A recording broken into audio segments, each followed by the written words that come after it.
Okay, this is part one of my story. I got the privilege of doing this with Matt Cox. He's a great interviewer. His channel is Inside True Crime, and he's given us permission to re-air that here at Inside Out. This is part one of my story. Derek and I have dinner with Kim Kardashian and Reggie Bush. They do $60 million in about 5 months. This is a Ponzi scheme. $180 million was the loss. Now I have everybody suing me. 96% of these cases plead guilty. You need to find a way out of this legal situation. And that window will present itself. And when it does, you must go through it. Really, my whole childhood, teenage years, all the way to college in Memphis, Tennessee. Okay. Then I was rejected from Brigham Young University. Grades were too low. Right. C student. And they accepted me to BYU, Idaho. Okay. So I went to BYU, Idaho. Spent 2 years there. And then went on a Mormon mission. Are your parents Mormon? My mom's a Mormon, my dad's not. Were you raised Mormon? I was raised Mormon. Okay. All in. What did your parents do? Just wondering. Dad was a sales guy, regional sales guy for North American Philips, Sylvania, Philips Electronics. Right. And then mom was a housewife. Yep. A Mormon housewife. Is she allowed to be with a guy who's not Mormon? Is that no, okay? No, it was very frowned upon. Okay. Yeah. We felt the judgment. Right. It was basically like a single mom taking her two boys to church. But, yeah. My dad actually had a whip on his, I don't know who made this thing, but it's not a belt. Right. A belt would have been, you know what's coming. You know what's coming. This was a whip with some strands of leather on the end of it and a handle.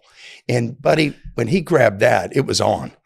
And it's not straight up, hey, keep your pants up. We're going to skin on that whip. But that's the way I was raised. They split when I was 8.5. Dad sat us down on our bunk bed, my little brother and I. He's 5, I'm 8. Right. Dad sat us down and said, hey, you need to know I'm leaving. And your mom and I are getting divorced.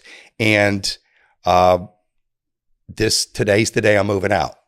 And so. Did you have any inkling? Not an inkling. I heard them fighting a lot, but it seemed like parents always did that. Yeah. That was my perception. Your friends would tell them, oh, my parents fight sometimes. Oh, exactly. I had I did not see this coming at all. He takes us to the movie theater with our babysitter. We're seeing the movie King Kong. I remember the movie. It's because it's a long movie. Yeah. By the time he picks us back up, gets us to the house again, all the interior doors on all the bedrooms are locked. He's gone in and emptied the rooms of furniture and then locked the doors and then pulled them shut so that my little brother and I don't see that he's emptied the house. But the house is emptied. The living room's got a couple of things left. He's taken his chair and, of course, that whip. And he's taken other things from the living room that were valuable to him. He can't take the piano. It's too heavy. But he's taken my mom's stuff, basically. And so at 8 years of age, when he drops us off, he literally doesn't sit back down. He's already told us he's leaving.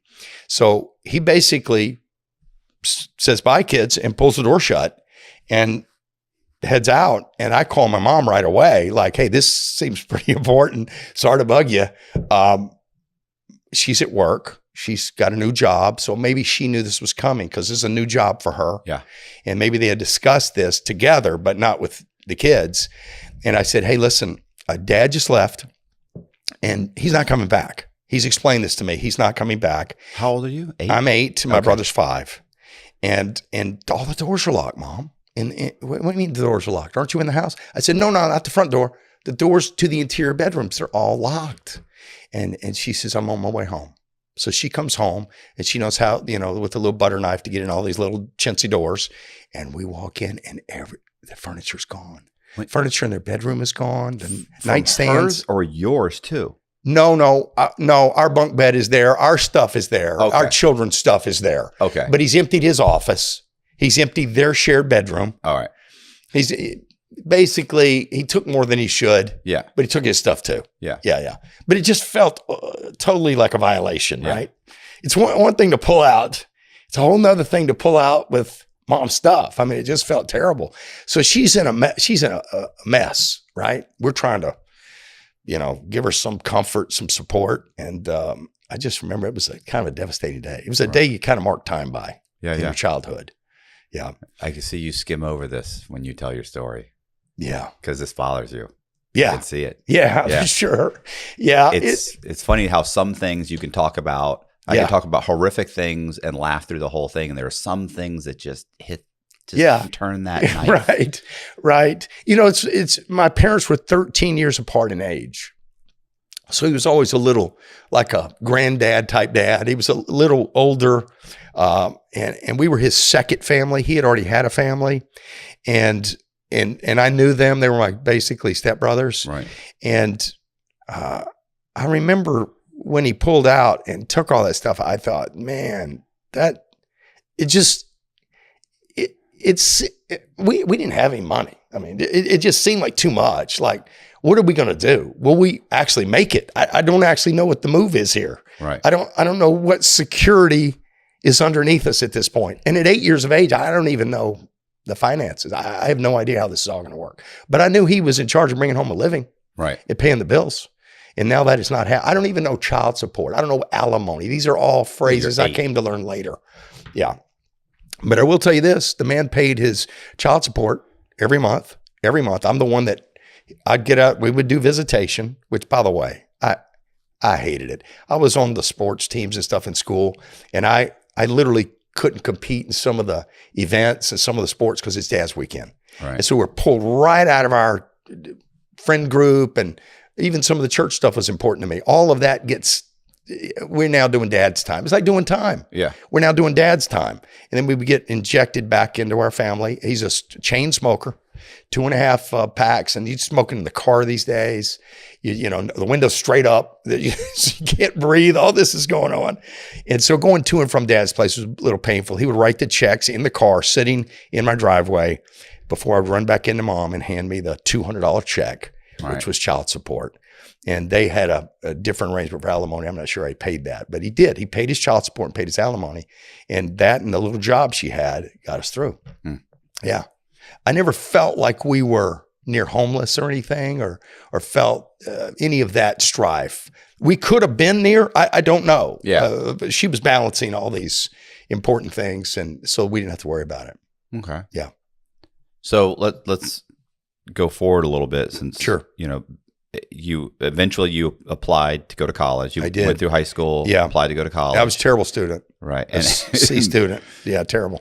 And what happened? And you were saying weren't good enough to get into first. It was college. not. I filled out all this paperwork by myself, and I was half-hearted about it. I wasn't even sure I wanted to go to college. That was my view at the time. I was totally kind of lost at that age. And so I filled it out because that's kind of where all my friends were going. Right. And so I filled out, and then I was rejected, and I thought, oh, this is terrible. I'm going to be going to some school in Idaho. I don't even know where Idaho is. Right. I'm in Tennessee at this time. I really thought it was Indiana. I thought Idaho was Indiana. When you memorize them, it just seemed closer. Right. When they told me it's near the West Coast, it's Idaho place, I thought, well, I don't think I want to go there. It's a long ways. And so I end up literally latching a U-Haul trailer to the back of my Chevrolet Monza, loading it up with some of the stuff from my house, and heading to college alone. And settling into, at the time it was called Rick's, think about this guy's name, Rick's College. Okay. How made up is that? It sounds like we're in a guy's house going to college, right? This is me coming up with a Cox University. This is Cox University. Send tuition now, right? So I'm going to Rick's College, which sounded so embarrassing. I didn't want to tell anybody this. Well, they later changed it to BYU Idaho because it was the feeder school in the BYU Provo. Better move. It was a much better move from a marketing standpoint. They could raise the tuition. But I had a good experience there. I had a great experience. I met really good people. And Rick was great. Rick was fantastic to all 8 of us. No, it was a big school. But it did feel like, am I headed to, a neighborhood, red schoolhouse? Where am I going to school here? But it was fine. I had a great experience. And then from there, I was called to do a mission for the church where they send you this really formal letter. You will now set aside all personal affairs, and you will now dedicate yourself to the service of Jesus Christ. You're now going to, there's no money involved in this. This is not we're going to pay you a wage or something. They're taking some huge assumptions in this letter. No, they are taking huge assumptions. And all the guys that I look up to and admire, like Big Brother type guys, they're all doing this. And so I don't personally have a relative who's done this. I'm like the first guy to line up for this. And it feels a little like a firing squad type thing. I mean, it's seriously, I'm completely putting, I have 2 jobs to pay my way through school. Okay. Right. I'm working 2 jobs and now I'm going to give up all jobs and have mom mail me $240 a month to survive my Mormon mission. And I'm thinking, number one, I don't know if she's got 240. And the 240's in the letter. If I'd gotten called to London, England, it's 800. I got called to Santa Rosa, California, and the letter says 240 a month. I'm thinking, gee whiz, this just seems lean. 240, golly. I'm spending 240 now. I'm probably spending 1,000 as a student a month. What are they going to do for 240? What year is this? 87 to 89. Okay. Yeah. It doesn't matter. It's 240. You can't live on you're apart. I mean, really, where are we going to live? I mean, it's like, and we got bikes. You can't imagine riding a bike in a suit. You just can't conceive it. But we did that. We did it. And it's hard to feel cool.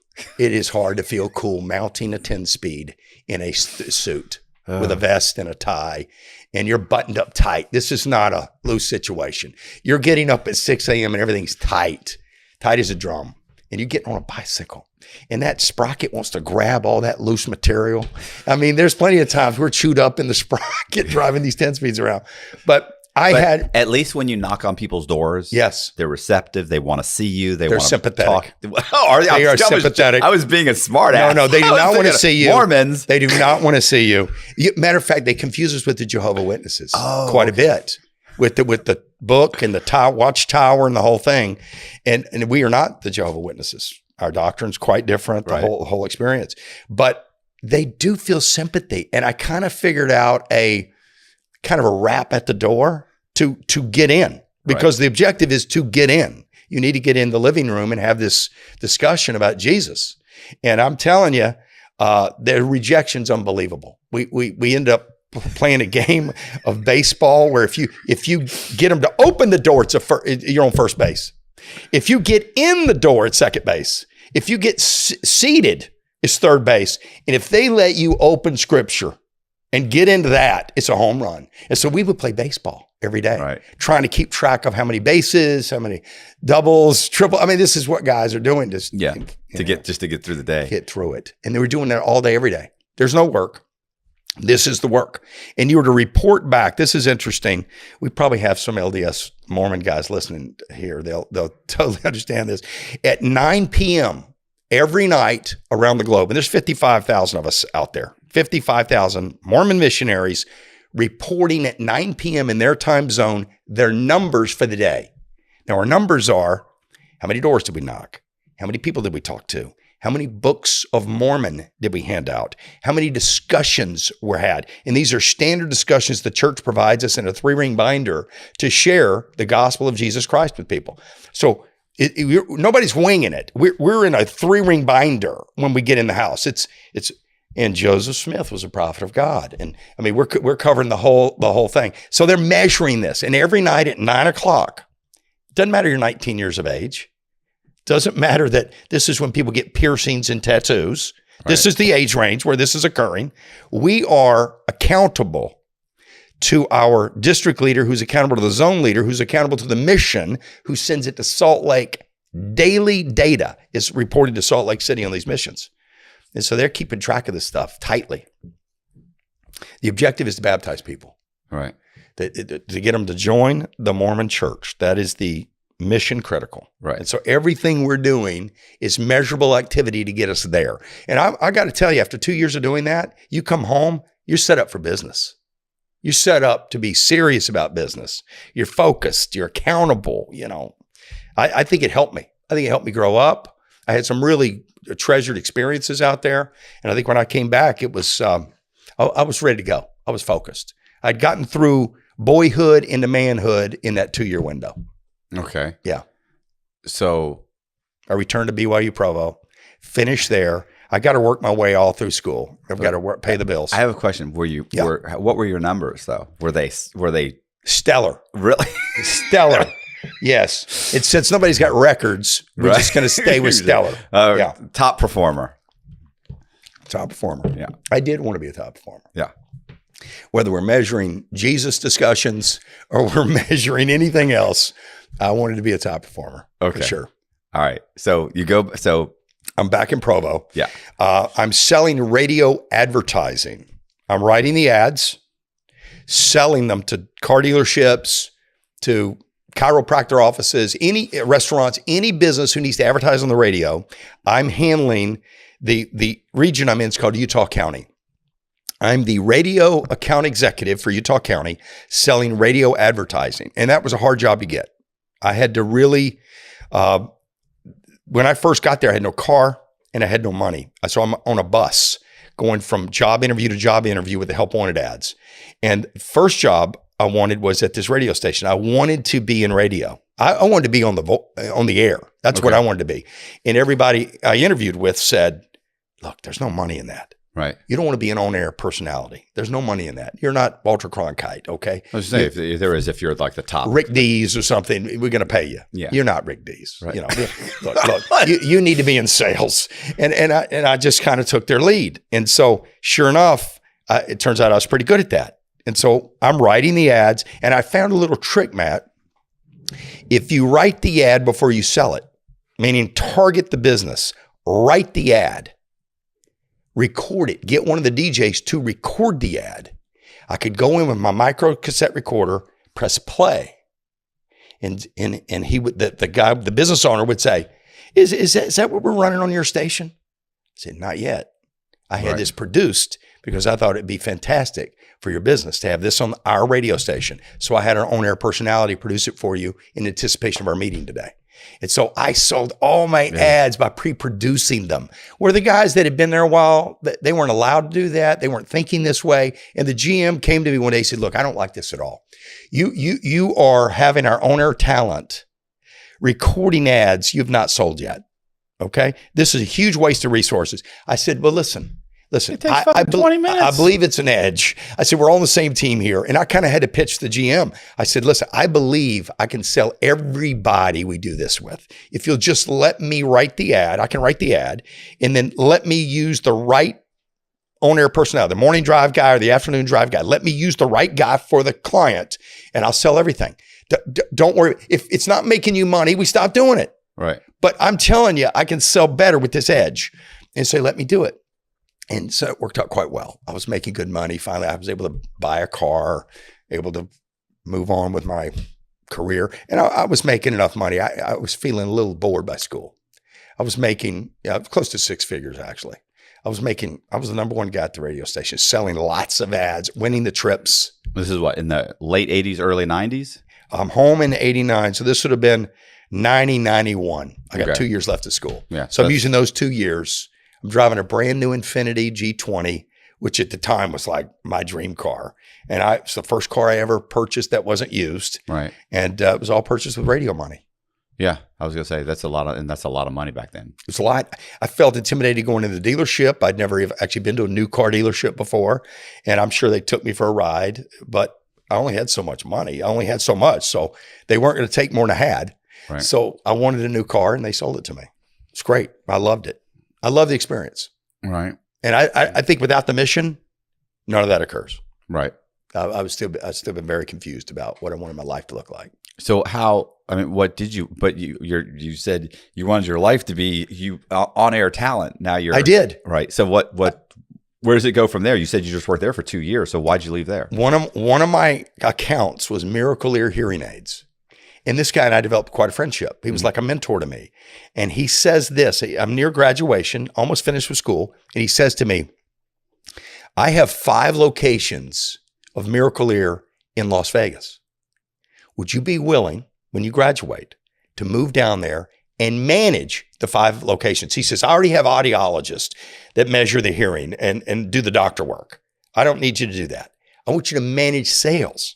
I want you to make sure audiologists aren't just measuring hearing loss, but selling hearing aids. Right. I said, absolutely, I could do that. I said, what's something like that pay? Because I need to make sure it pays more than I'm being paid now. Yeah. And he basically offers me a salary close to 6 figures and a bonus on every hearing aid sold, which is more money than I'm making now. And hearing aids back then are what, $1,200? Maybe a little more. A really nice, and you got to sell 2 of them. Yeah.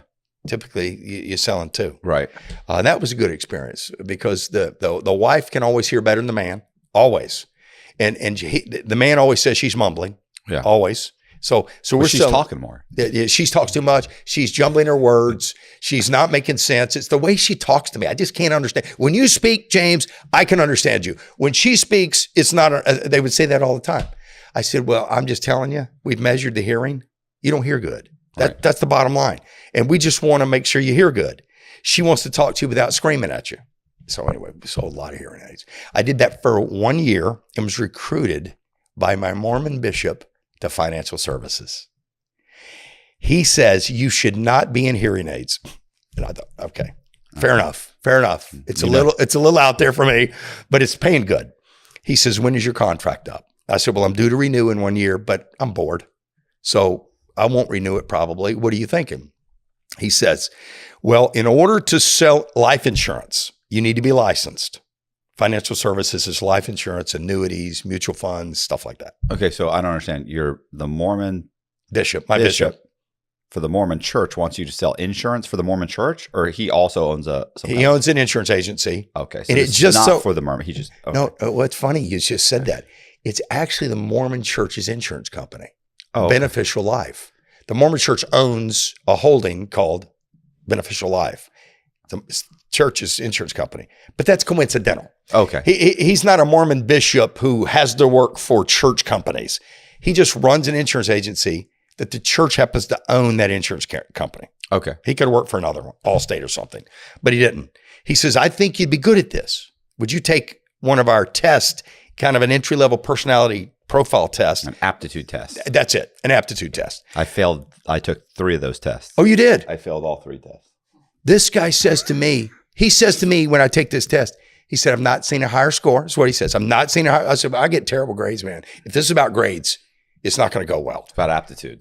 You can't really fail it. It's whether or not you get the score, whether it says programmed to do this. Right. Or do you have the personality type that is going to enjoy this job and do it for a long time and not leave? That's it. That's what they're concerned about. And I did exceptionally well on it. And he says, I'm willing to invest my time in you based on your score on this test. He says, you're going to work here at the office. I'll assign you one of our secretaries. That's what they used to call them, by the way, secretaries. So we're going to assign you one of the secretaries, and you're going to sell life insurance. And I've never seen an insurance policy. I don't think our family ever had one. I don't even know if it's a scam. You don't really know how it works. For all I know, it's a scam. You give them $50, and they're going to mail you $500,000. What are you talking about? How does that work? What's the actuary on that? Yeah. So I needed him to explain that it's legitimate first, and then once I understood it, I thought, oh gosh, everybody needs this. I was going to say it's actually if you fall within the parameters and follow it, and it's actually insurance. Life, you need it. especially like term life insurance. I'm not really thrilled with, but whole life. Oh yeah, permanent insurance. We call it permanent insurance. It's permanent or temporary investment. It's funny you say that because term policies, 96% of term policies expire before you do. I know. So it's all cash. Of course, that's why they're so cheap. It's all cash, and they're high commission. Yeah. So it's a terrible thing. And I hate that you hear these pundits out there pushing that stuff. But anyway, that became my career. I start there. I'm with him 3 years. I leave and go out on my own, and I build a team. I figure out how to build a team to actually sell insurance, annuities. Then I got my securities license to sell securities, mutual funds. And then I have a supervisor license to supervise people selling mutual funds. And we're hitting pay dirt now. We're moving on up, as George Jefferson says. Mm-hmm. We're moving way on up. I learned how to do the insurance business and how to build a financial services practice. And we're doing very well. I get married. And Tiffany and I start dating. We get married. I think the year we got married, I cash flowed $312,000 that year. What year is this? This is 94. 94? Yeah, because I finished with Miracle Lear, that 1 year contract, and then start with him. And then that first year, I did not make 300 the first year at Beneficial. I made 108. And then the next year, climbed the ladder, crossed 312. You know, my dad worked for State Farm Insurance. He was a manager for like honestly. That was his career. Like 50 years. He not 50. I think he retired when he was 70. So probably 40, 45. Okay. He started when he was in his early or mid 20s. He must have been very good at it. He was very good at being a manager. Okay. He was not a great salesperson. Sure. He didn't really have the bullshit kind of personality. Yeah. You need to be able to be okay with everybody. And you need to be able to be slightly offended without getting offended. Yeah. I think he had that problem. So, you have to be able to mesh with everybody. He couldn't, but he was a great he was a great manager. Yeah. He had an organized mind. Yeah. He could get things organized. And he knew how to tell you to, you've heard this, like the guys that, it's the teachers, you know what I'm saying? Like, if you can't sell, then teach. You know what I'm saying? Or then teach. For sure. And that is a true phrase. And it's funny too, because he's the first person to tell you that. He was like, I was okay. He was like, I went through the motions. I did average. The management thing came up. I said, that's for me. Yeah. And because he was a great manager. Yeah. He was great at motivating people. Yeah. And that's a different skill type. For being a complete prick. Yeah. Great. He was great. He was great at this part of his life. Yeah. Yeah. I get it. I totally get it. So that's what I did. I broke out on my own. I mentioned that. And breaking out on my own was a breakthrough for me because I now was in charge. I could use all the systems understanding I had about how to manage people. And actually, I even developed a little technology. We called it the analyzer, that if one of my new agents asked you 27 questions and hit a button, it would calculate not only your net worth, but your tax inefficiencies. It would calculate your retirement readiness. And so we could actually project how much premium you need to put in to max out tax-free benefits. We could maximize how much shortfall you would have if you didn't change anything. Don't change anything. This is where you're going to end up. And if you can live for 3 months in retirement and then die, you've got enough. Right. If you need to live 20 years, we got to save more. Right. Right. So the analyzer allowed all my agents to have tools necessary to convince the client, and we got to save more. We got to put more away, and we got to get on it now to benefit from compounding interest. So that was our mission. We were helping families grow and build net worth, and our guys felt great about it. We ended up at the peak of the company with 8,000 agents. Okay. Licensed agents, 33 states. All provinces of Canada. And we have a company plane, 2 pilots. They're flying me from location to location so I can return home the same day, be with my family. The company's exploding. You'll remember this because you're in the middle of your mortgage. I'm waiting for you to tell me that the internet killed this, right? No. Okay. No, the federal government killed this. And we're getting there. Okay. Yeah. You're right now in the business called Impact Net Worth. Okay. That was the name of the business. Right now, Impact Net Worth is firing on all cylinders, and everybody's trying to join the business. They want to be licensed in this business because we've got the tools, we've got the products, and it's fun. We're going on trips, there's conferences, everybody's enjoying the culture. It's a great business. And my CFO, who's a 22-year Air Force retired military guy, he's in charge of all the money, all commissions being paid. He's in charge of my money. He's in charge of the bills that my family pays. He's in charge of all the money flowing in and out of this agency. He says, James, we've got to add another product. We need real estate. Everybody who's got a housekeepers have 2 and 3 rental properties. He says, we need to have real estate as an option for these net worth people, the people trying to build a net worth. You can't just sell them financial instruments. Some of them need real estate. And I'm thinking, we can't get everybody a real estate license. That's too much. It'll slow down our machinery. He says, well, let's find a product that doesn't require the license. And so I said, all right, Jerry, go find that. I'm open. We're just going to add more products to the flywheel here. No problem. Well, so a developer doesn't have to have everybody licensed because they all work for the development company, right? That's correct. Yeah. That's correct. He attends a conference where several developers are presenting. Now, he's a smart guy. He was the comptroller for Nellis Air Force Base before I hired him. I mean, this is a serious financial guy. He brings guys over to the office that he met at that conference who were presenting, the developers. I was not there. They're interested in Jerry. Jerry gives them a business card about Impact Net Worth and what we're doing and how big we are. And they're interested instantly in getting involved in this distribution channel. They want their products their development products inside this distribution, because with 8,000 people, they can blow out whatever real estate they've got to develop condos, whatever they've got quickly, and they can grow on our back. That's the way they're viewing it. Well, I don't meet them. I don't really know enough about real estate. I certainly don't know enough about development. That seems, it's out of my league. It really is. It's not my thing. I'm into financial instruments and helping people grow and build their net worth and developing the systems to do that. I don't really know the real estate piece. Well, Jerry says, you got to meet with these guys. They'll tell you all about it, how it works. They're going to create a product for us, and it'll be dialed into what our clients need. And that sounds very appealing to me. Number one, they are the experts. Number two, they're going to build a product and craft it around our clients' needs. And I said, well, set the meeting up. I'll come. I'll come to the meeting. But I liked him vetting it a little bit and doing the due diligence. That helped relieve me a little bit that I'm not kind of making a decision outside of my domain. Right. All right. So it's the day of the meeting. They roll in a limousine. We see them pull up in front of our conference room. Our conference room's located, it's a glass conference room pushed up against the outer wall of our office so we can see everybody that pulls up into the parking lot. They pull up in a limousine. A guy pops out with a cowboy hat on. I said, Jerry, these your guys? And it looks a little weird, rambunctious. These guys pouring out of this thing look like they may even be intoxicated. So they're bumbling out of and I obviously I'm Mormon and kind of living those principles at this point. Right. So the alcohol thing's a no-go. You know, if these guys are drunk coming to the meeting, we got nothing to talk about, right? Well, they come in, could not be more charming, could not be more feel like hometown Midwest type guys. Right.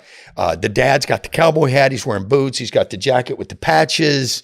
I mean, it just feels like a good guy. And then his son is there.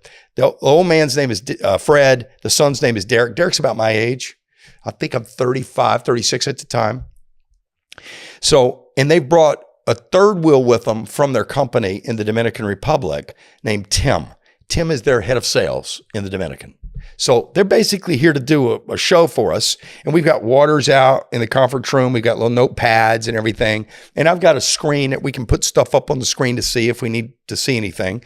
They come rolling in. They're not drunk. They just poured out of that limo a little funny. And I do have I got to tell you now, I had a gut feeling at this first meeting that something's not right. And I chalked it up to my insecurity about real estate. I kind of dismissed the gut over, I just don't know enough about real estate. So right. Naturally, I'm going to be suspicious of everybody. If you start coming at me with mortgage stuff, I'm just going to be suspicious because I don't know enough about it. Right. So I just was chalking my gut. But I'm telling you, as it turns out, that gut was trying to help me. Yeah. So we do the meeting and they said, listen, we will design the product for you. Maxim Magazine, the publisher, wants to hold the Hot 100 Maxim contest at our resort. We need to finish our spa suites. Ocean World, which is SeaWorld in Europe, is building adjacent to our property. They need more rooms. We need more rooms, and we need to be able to host the Hot 100 Maxim contest for Maxim. They would like to partner with us from a branding standpoint. They would like to put the Maxim name on our hotel and call it the Maxim Bungalows. I'm thinking, this is really big time. Right. This is, everybody's heard of this publishing company. And I'm thinking this legitimizes this product in a very special way. It's not, and by the way, where the hell is the Dominican Republic? I'm thinking to myself, where is this? And so I don't have a globe in my office, right. But I'm asking these guys, please tell me where this country is. And is it a country? Is it a province of another country? Tell me all about it. I really don't know. I've never been there. So they laugh, and they tell me all about where the Dominican is, how big it is. 9 million people apparently live there. And then they tell me this. I was going to say you were raised in, it's pretty large. You were raised in Tennessee. I was raised in Florida. Like, listen. So you know where the DR is. Geography was not a big deal. Like, I knew that there was the South and there were those bunch of square states up to the west. And out west there's railroad tracks. That's it. Right. That's all you need to know. That is. What else do you need to know? Right. So they tell me where the DR is. That's what they call it now. And they said, we want you to come down. We want to tour you around what we've already built, our existing property. We want to show you what Maxim's got us doing. We want to show you the ocean world so you can kind of get a feel for it. And I said, I'd be honored to come down. I said, but I'll be honest with you, I don't sell this stuff. I'm running a company. I have great financial advisors that would be selling this. I need to include them if we're going to do a trip. He said, oh, whoever you want to bring. How many you got? I said, well, I have a board of advisors that are my top salespeople. And they decide trips we go on. They decide contests we run. They really are important glue in this large apparatus with 8,000 agents. They're the leaders. I said, I would want to bring 5 couples. And they said, no problem. We'll pay for the flights. We're going to take care of you when you get there. You're going to love this. It's going to be great. And I said, it's starting to sound good, man. It's starting to sound very good. So the trip's planned. I let the guys know, and I have pretty good control with these guys, the board of advisors. They know I'm running this company, and they know if I say no, it's a no from a product standpoint. Right. We're not adding it. If it's a no, it's a no. But I tell them in this one, because remember, I got that weird feeling, and I don't really know this area, the real estate. I tell them all in a group before we go down there, if any of you nix this, we don't do it. We're not doing it. If any of you are uncomfortable with anything they tell us, we don't do it. So we kind of all agreed that we're all in or we're not in at all. Right. And I said, but I'd like to, one of my guys, top guys is a lawyer, John, top guy, making a lot of money in my company.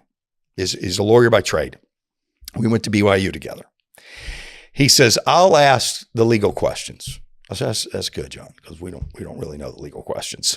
And then we started assigning people. Why don't you ask the financial questions, Jerry? Why don't you ask the marketing questions? Why don't you ask the employee questions? We just make homespun due diligence assignments. Right. We get down there, and I got to tell you, it's a 4-star, not 5-star, 4-star, full-blown resort, terraced into the hillside, looking out over the Atlantic Ocean, lots of sand, and villas terraced along the hillside in a hotel sitting right in the heart of it. And it's an open air lobby with marble everywhere, waterfalls. It's fantastic. 5 pools. This is all done. This is what we see when we arrive in this relationship.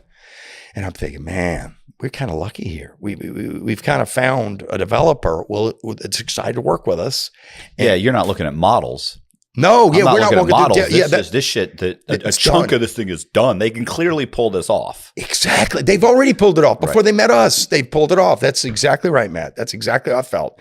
And so we started asking our questions. And my meeting is with Derek and Fred, because we're trying to structure what's the product going to look like. Right. And they want to know from me, what do you need it to look like? I said, well, if we're talking about condos, that would be hotel condos, and we're going to have rental income for the condo owner.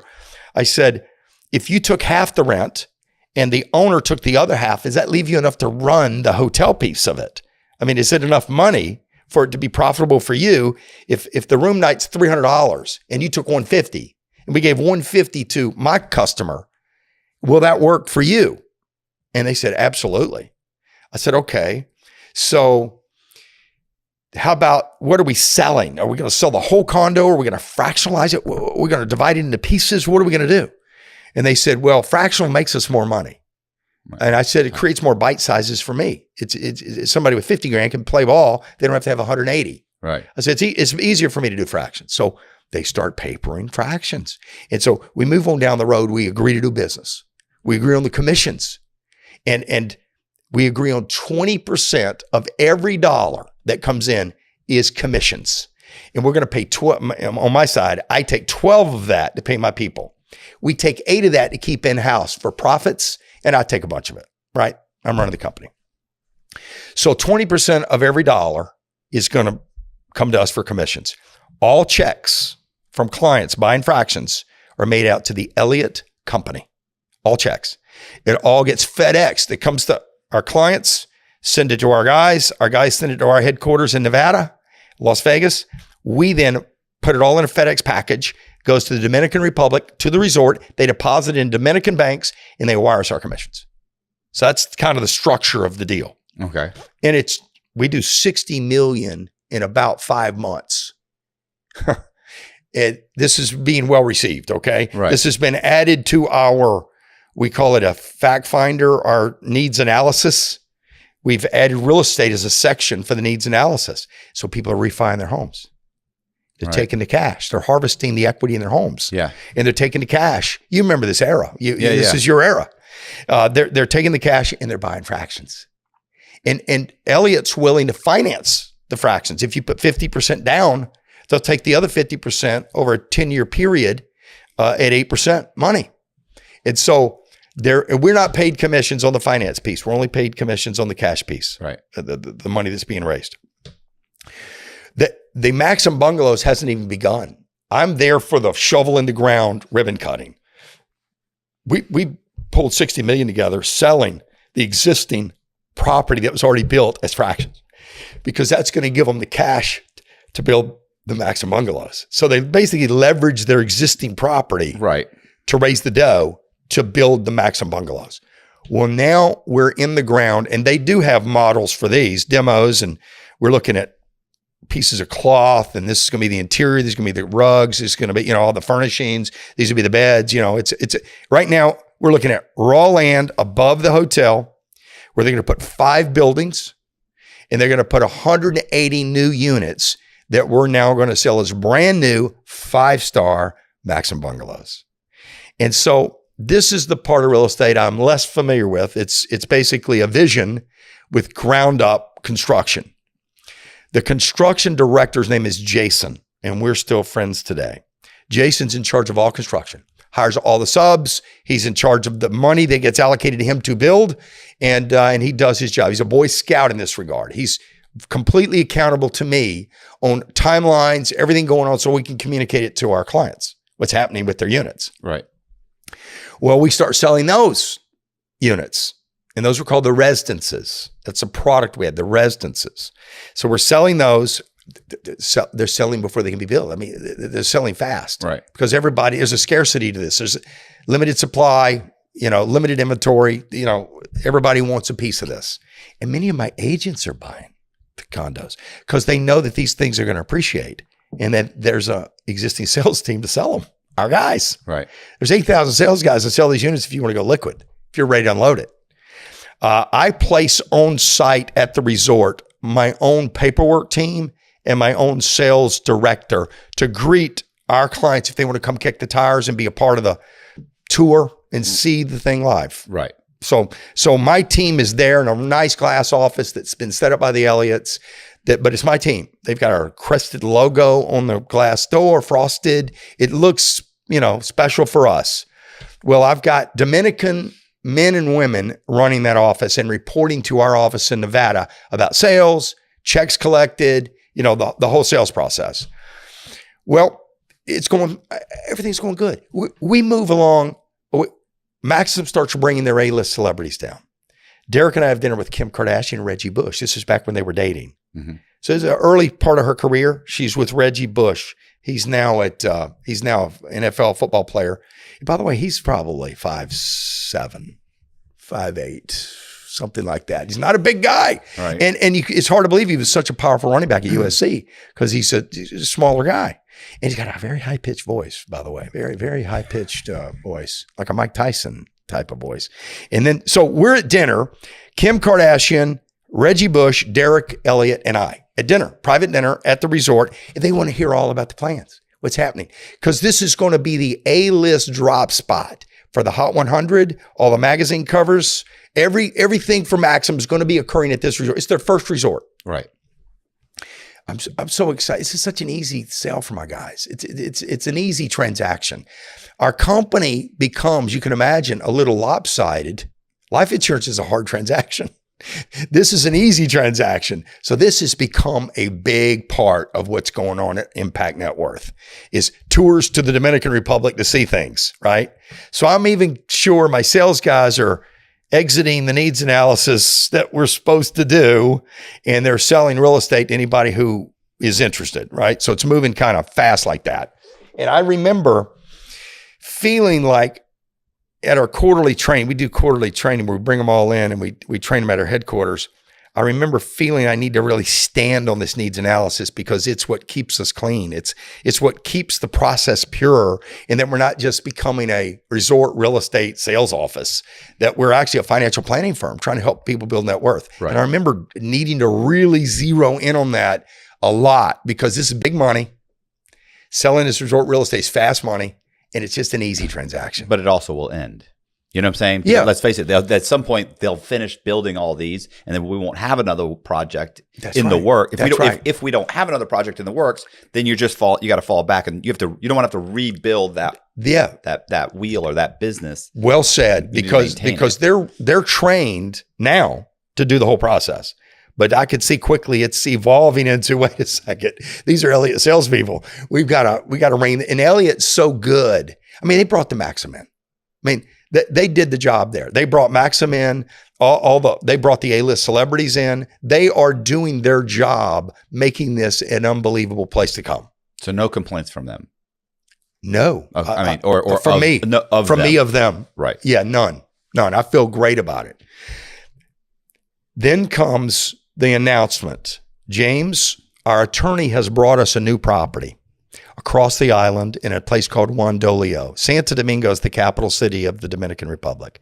The beach town adjacent to Santo Domingo is called Juan Dolio. We're buying, as a company, with our profits, this is the Elliott's talking to me, we're going to purchase a 3-star Sheraton that's on the water. 3 towers. It's completely constructed. There's people staying in it now. The bank has assumed the debt from the owner that owned the Sheraton. Sheraton flew their flag, but a local Dominican owns the hotel. We're buying it back from the bank. The bank has repossessed this property, and we've got a deal. We're going to buy that hotel, and Maxim is willing to put their name on it, put a recording studio in the top 3 penthouses so that those can be places that celebrities with musical careers can come and record music. And this is going to become another destination in the DR for Maxim. This is a dream come true. It's more inventory. Right. And when you look at this inventory, there's over $100 million in sales here. When you just break down the doors and break down the fractions, 13 fractions per door, it's $100 million in sales here. And I'm thinking, this is amazing. Well, I go take a look at it. It's tired. Right. It's a tired property. Now, from the exterior, if you don't go in, oh, this is unbelievable. It's pushed against the ocean. It looks amazing. The location's great. The building's built. Well, distance is beauty's best friend. Right. Yeah. Well said. That's exactly right. In this case, for sure. So I get in there and they want to show me these penthouses. I'm telling you, it's a day. I mean, I'm waiting to homeless folks. I mean, it's a crack house in the United States. This is a crack hotel. Right. I mean, this place looks bad. It looks like some dangerous activity has occurred in this hotel. Well, I'm thinking, Maxim's not going to put up with that. This place is going to have to be completely straightened out. Yeah. So I start going, and again, this is not my domain, but I just have some basic questions. If we're selling this, is it from an engineering standpoint sound? Right. Is it going to stand? Because that's expensive if you got to redo that. Number 2, what all needs to be done to bring this thing to 5 stars? Maxim's heavy, man. They like the stuff right. Everything looks great. And they're dealing with celebrities. They don't want to stay at a 3 or a 4 star. Perfect, man. It's going to be perfect. They're going to be escalated down from the airport. They're going to be white gloved at the airport. They're clearing customs with VIP treatment. Everything's got to be perfect. So they assure me that all that's good. And they know I don't know. They know I'm just asking questions to repeat it. Right. I don't have the capacity to do an investigation of their claims. But I believe everything they're saying. Now, interestingly enough, I know the purchase price. It's $8 million. It's $5 million in cash, $3 million note from the bank. And they're going to let the note stay. In other words, you can assume the note. Yeah. The bank wants $5 million. It's an $8 million hotel that we're going to sell for $100 million. We're going to sell $100 million worth of inventory. Now, it needs, according to Jason, the construction man that I know well and trust him, it needs about $20 million worth of work. Maxim looks at it.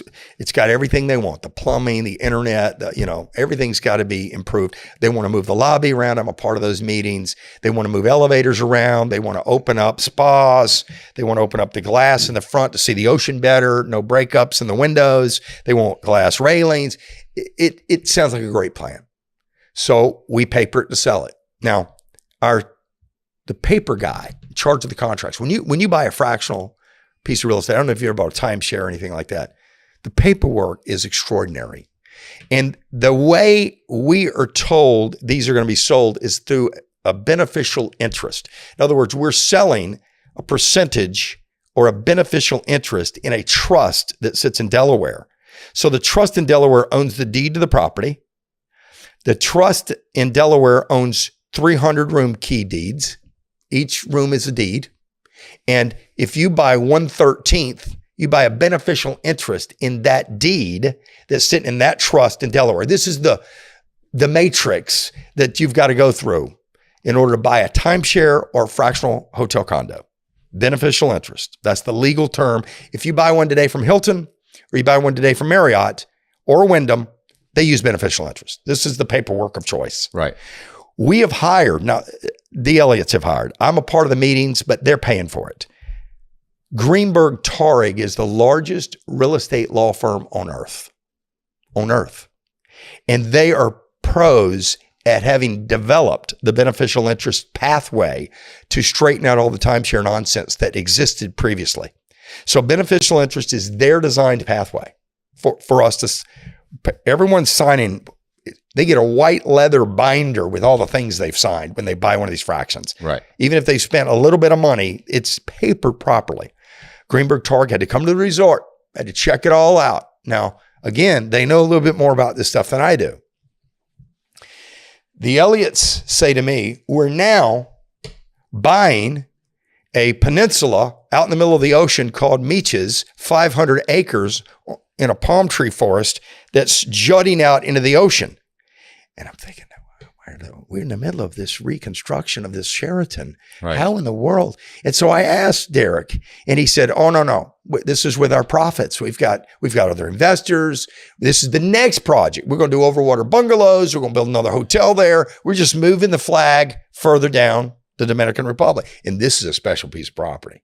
Very special. This is probably $1 billion worth of build out. It's 500 acres. It's probably $1 billion once it's all done. Yeah. And I'm thinking this is just more inventory for us. And we're getting 20% of everything sold, man. You start talking billion here, 100 million here. I mean, this is significant. Right. It's significant. Yeah. I was going to say the profit margin's 70 million and you're getting 20% of 70 million. So 14. Yeah. And on 100, I mean, on little $50,000 investments. We're going to make 20 million from this other one. I mean, that's the gross, but these numbers are huge. Yeah. They change the nature of the business. They certainly change the nature of my net worth. They're changing everything. Well, I'm concerned about this next purchase. I think it's going to take, there's not enough of a team to be busy over there and finish this Sheraton properly. And so I start quizzing Derek, and he's a bit flamboyant, his personality, and maybe not as focused, certainly not as focused as I am. I'm a real detailed, granular type thinker. And I need to really have things spelled out in order for me to repeat them to a large organization. And so anything that's loose on the edges, I'm not even comfortable repeating it because it'll get watered down, or maybe it's not true. And I can't repeat that. And messes my company up. Right. You say something to me untrue and I have to repeat it. Yeah. I'm messed up. Yeah. You've messed my whole company up. So I don't repeat a lot of the things he says, and I get his dad involved. Fred Elliott has been kind of distant, letting his son run the business. Fred says to me in a meeting that I called, he says, why is Derek not at this meeting? I said, well, I need to talk about Derek, and I don't want to offend Derek. I said, but you've got me working side by side with him. And when we made the deal initially, you came in, you were part of the pitch. You're the one that gave me the tour of the place. You're the guy I trust, Fred. You're the guy that, frankly, is the brains of the operation. And I think you've got your son. He does not have your brain. He does not have what's going on in your central processing unit going on in his, okay? What he's great at is entertaining celebrities. Right. He's fantastic at that. He's posing for magazine shoots. If there's a Maxim party, he's flown to it. I mean, you just can't. Yeah, the face of the company is almost never running the company. That's right. You know what I'm saying? That's right. Like, so you probably don't want to ask him a lot of questions because he's going to be like, that's Jimmy's department. Like, right. That's right. And so this guy's busy doing Hollywood stuff. And so I said, Fred, I'm concerned about the new purchase. And he goes, oh, the ribbon cutting set. You're going to be a part of that, right? We're going to fly your team down. We use helicopters. We've got the whole thing set. Yeah. He says, Alexander, whatever from Russia is coming over. He's one of the big investors. And so I thought, okay, well, maybe Maybe you're doing this all with Alexander's money. Yeah. Some oligarch or whatever from Russia. I've never met Alex. I don't know who this guy is. Right. So I said, I'm concerned about Derek's attention on Wandolio. I said, we've almost sold this thing out. And it looks to me like we've got a new elevator shaft. Looks like the escalators are being repaired. And the rest of the thing looks pretty tired, man. And my guys are wanting reports on what's going on. Their clients want reports because they don't get their rental income until this thing's open. Right. So, and you're already buying another project, and this one's not even wrapped up, and you're way away from it being completed. Matt, it scares the heck out of me. And this gut thing is like, I'm in deep, man. And they've made Wandolio. They've allowed myself, and I've got, I don't know, $1.3 million into Wandolio myself because that purchase price, they wanted me to participate in that. So I've got my own family money in this thing. And then some of my top agents, these advisor guys, they've earned their way into ownership at Wandolio by performing the rest of that down payment, by raising the money, basically. So we own a piece of Wandolio. This is not just a hotel for the Elliots. We're in it with the Elliots. Right. And so there's I have all sorts of conflicted thoughts here. If I raise holy hell, I'm shutting down my project. Right. That it's not a sales project now. I have ownership in this thing. Right. And then my guys are involved and they're counting on me to kind of know the turf here, know the terrain. So I'm really kind of scared. I've got a stomach feeling, And meanwhile, one of my sales guys in Idaho, oddly enough, Bob, I won't use the last name, Bob and Joyce, it's a couple. The regulators have shown up at one of their seminars and sat in the chairs, recorded their presentation. Regulators for Idaho? Yeah. Okay. Department of Finance. Oh, yeah. Department of Banking and Finance. That's it, man. That's Florida Department. Yes. Sorry. Yeah. All these states have these really aggressive guys that are there to catch bad guys. And so Bob and Joyce are not bad guys. And we're not bad guys. It doesn't matter. If the FBI knocks on your door and flashes a bag and says, "Why don't you ask you some questions?" You immediately think, "Oh my God, what have I done?" For sure. So Department of Finance wants to depose Bob and Joyce over their recorded seminar. Now, I have to hire a lawyer for them because I don't want them loose up in Idaho with some local yokel. So I call the Elliott's lawyer at Greenberg Traurig. I said, look, they've got apparently a problem with your paperwork. I mean, you guys papered this thing. I'm assuming you looked at all the states and everything required in each of the states. Well, you're going to need your own attorney on this one. Their attorney tells me this. You're going to need your own attorney on this one, James. We represent the Elliots. And if they've got a problem with us, we're going to respond to it. But it sounds like they got a problem with you and your salespeople. Now, there's a little division occurring here that doesn't feel good, man. We've raised a lot of money, and we've been paid a lot of money. And all the checks have gone out to the clients on time. We're 5 years into this now. All the checks have gone to the clients beautifully. And this just feels like, how sometimes lawyers can kind of mess something up. Right. This feels like they're separating us a little bit. Right. So I called Derek and I said, look, I just talked to Rick down in Santa Monica about the paperwork in Idaho. He goes, what'd Rick tell you? He said, we need to hire a lawyer. He goes, that's what you got to do. So I could tell Rick's already talked to him. He's now called Derek. I mean, Derek, I mean, this was a friendly situation until now. I said, Derek, we didn't create that paperwork. You paid a lot of money to create that legal paperwork. Is there a chance that Idaho wasn't prepped right? We got 35 sales in Idaho. I looked up the total number of sales in Idaho. We got 35 sales up there. He says, well, there's an investigation. They've contacted us. Apparently they've contacted you, and we're just going to handle this separately. I said, aren't they investigating your real estate project? Right. He goes, our real estate project. Well, then why isn't our attorney representing us? Yeah, and the attorney has made it clear to me that the Elliots paid his bill. Right. And that he now represents the Elliots if it comes to it. Now, he's been giving me a lot of guidance. Right. This guy's been guiding me all along. He's been telling me what can't be said, what should be said, that the rent is not rent, it's non-use fees. If you don't use it, we pay a non-use fee. It's not rent. I mean, I have all this instruction from this guy, but now all of a sudden he's dried up now that the regulator's on the scene. Right. So I call Jim. I'm not going to use his last name, but I called Jim in the Department of Finance. And I said, hey, what's the issue? What are we getting to here?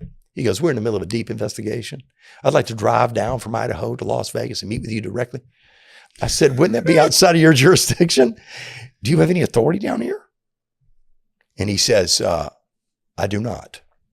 Are you trying to evade authority? He says this to me. I said, absolutely not. I just wonder why you get in your car and drive from Idaho. I said, what are we doing? Where are we headed here? And he doesn't want to say. He didn't want to commit himself too early here. He says, we're going to depose your salespeople up here. We're going to get to the bottom of this. But I don't like how this is going. And literally, right. he's what is the issue?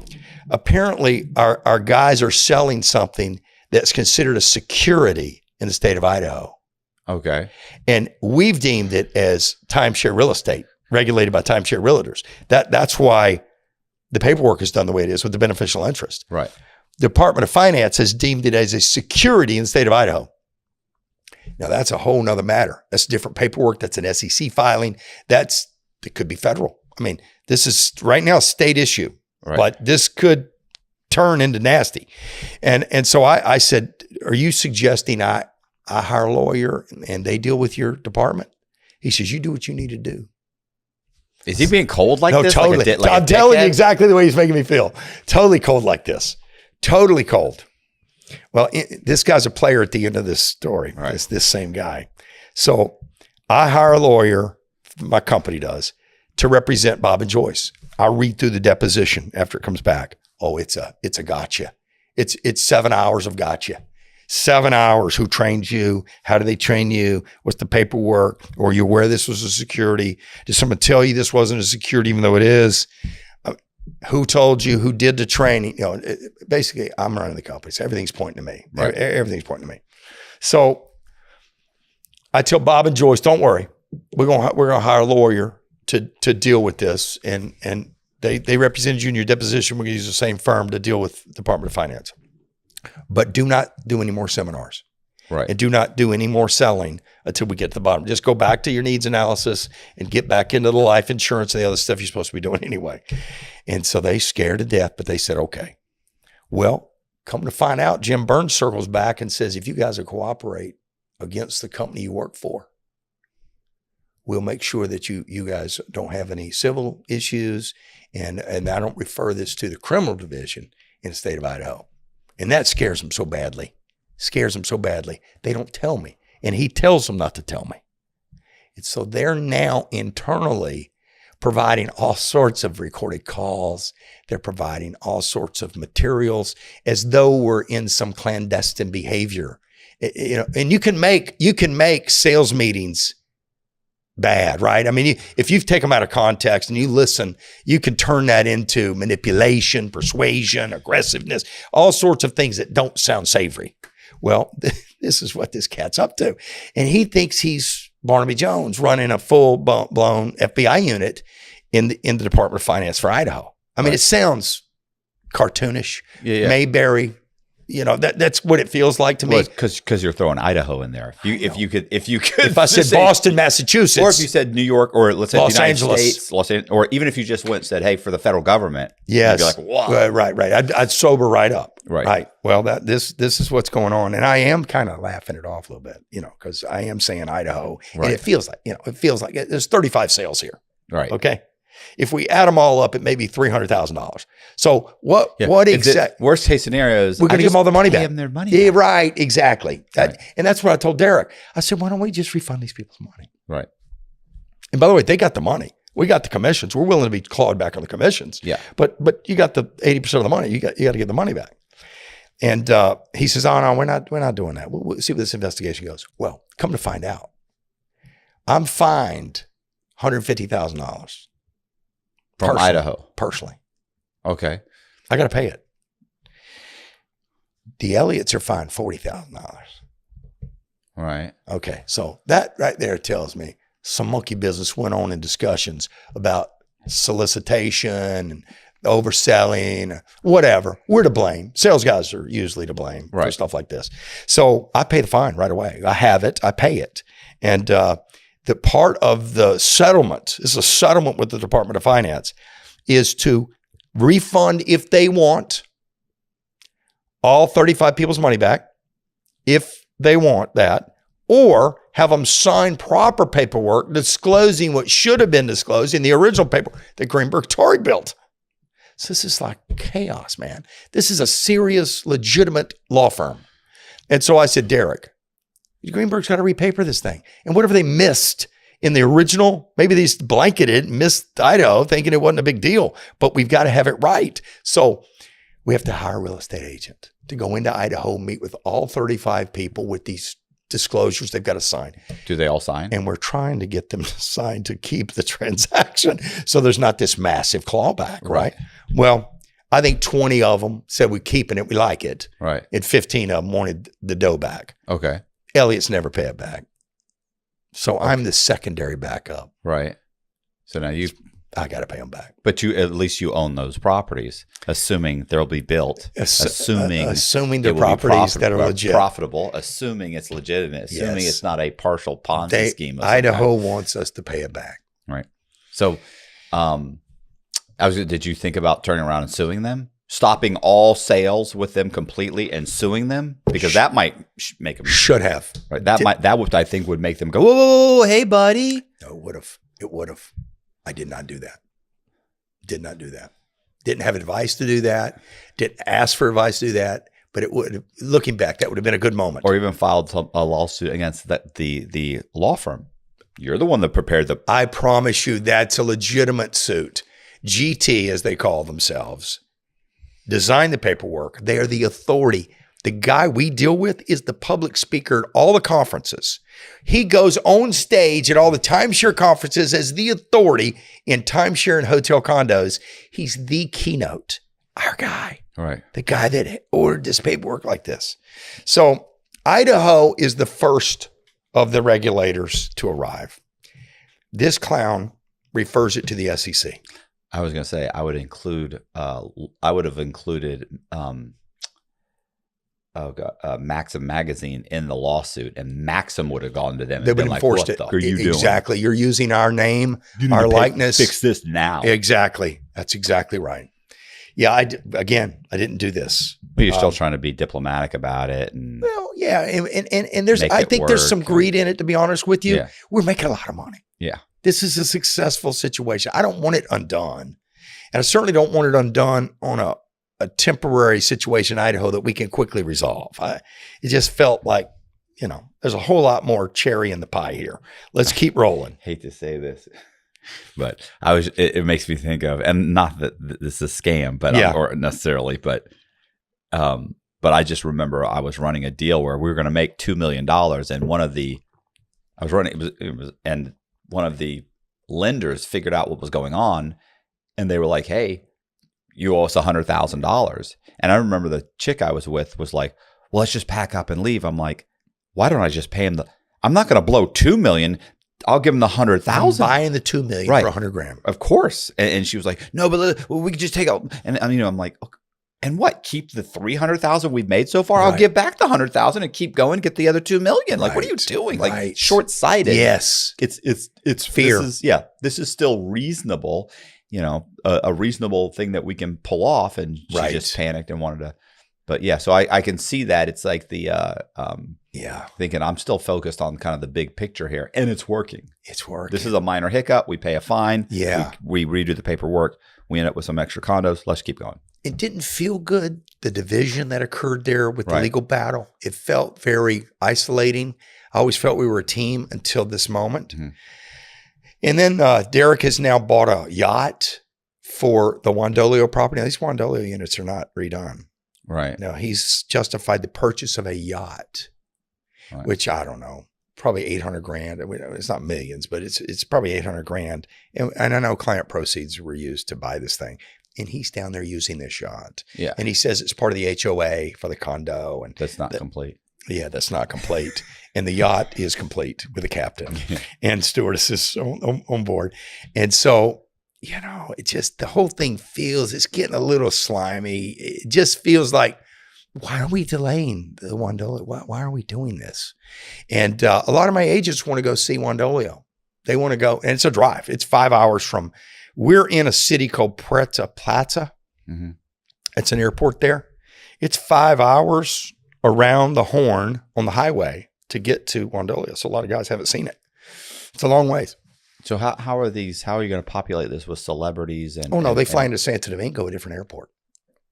Why don't you fly in there? No, we could, but the hotel we stay at, the one that's been built, that we stay in for free, where our sales team is at Puerto Plata. Right. So they haven't taken the trip. That's our base camp. Yeah. Yeah. So our guys have not gotten in rental cars and made the trip. It's just inconvenient, but they now want to. Right. These delays are no good. And by the way, when you get your quarterly check from the Elliots, there's an update in there on construction. And the update's not changing. It's kind of the same rehash. And by the way, this is mail fraud, okay? Yeah. Because anything in there that's been mailed with that check and sent to a client that is known to be untrue, it's mail fraud. Mail fraud. Okay. So I decide that I feel strongly enough that I want my attorney for Impact Net Worth, my personal attorney for the company that I've always had. Long before I met the Elliots, this attorney helped establish this company, and as any little twist, he's been the attorney for the firm. Pete is his name. I want Pete to meet with Richard at Greenberg Tarek. I want the two to have a discussion. I want to know why you separated. I want to know what happened to that paperwork in Idaho, and I want to know what went down there. I want my attorney to find out. Attorney to attorney, are we on the same team or not?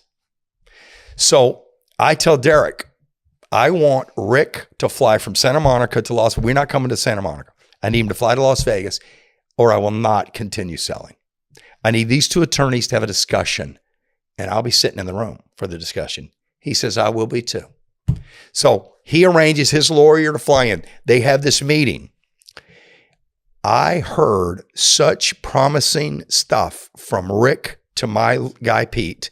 Idaho's not a big deal. It was a mistake. The paperwork was not done the way it should have been. A lot of this stuff gets delegated within our firm. We got a huge firm.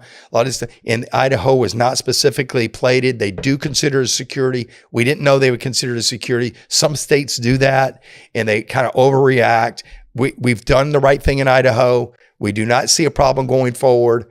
It was all uppity up assurances. So they leave. I stay with Pete. And I said, all right, what do you think? What's going on here? He goes, I don't trust that guy. He said, I don't trust that guy at all. Right. He says, and I'm glad we had this meeting because it's on the record. He goes, and I've got all sorts of notes now for the file about the commitments he made today. He says, but you know what I would do if I were you? This is what he says to me. It scares me to death. He says, you got to turn them in. I said, turn them in? To who? What are you talking about? Turn them in. I said, what are they doing that we're turning them in for? Right. He says, James, let me just tell you where this could go. There's a chance they are skimming from the money you're sending down and not applying it as you think they are to the construction budgets. If they are doing that, they're running a Ponzi scheme with the money you're bringing in. Mm-hmm. Therefore, you're running a Ponzi scheme. Right. And the fact you have ownership in Wandolio means you should know you're running a Ponzi scheme.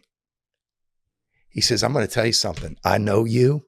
I know that is not what you think is happening. He goes, I've seen this.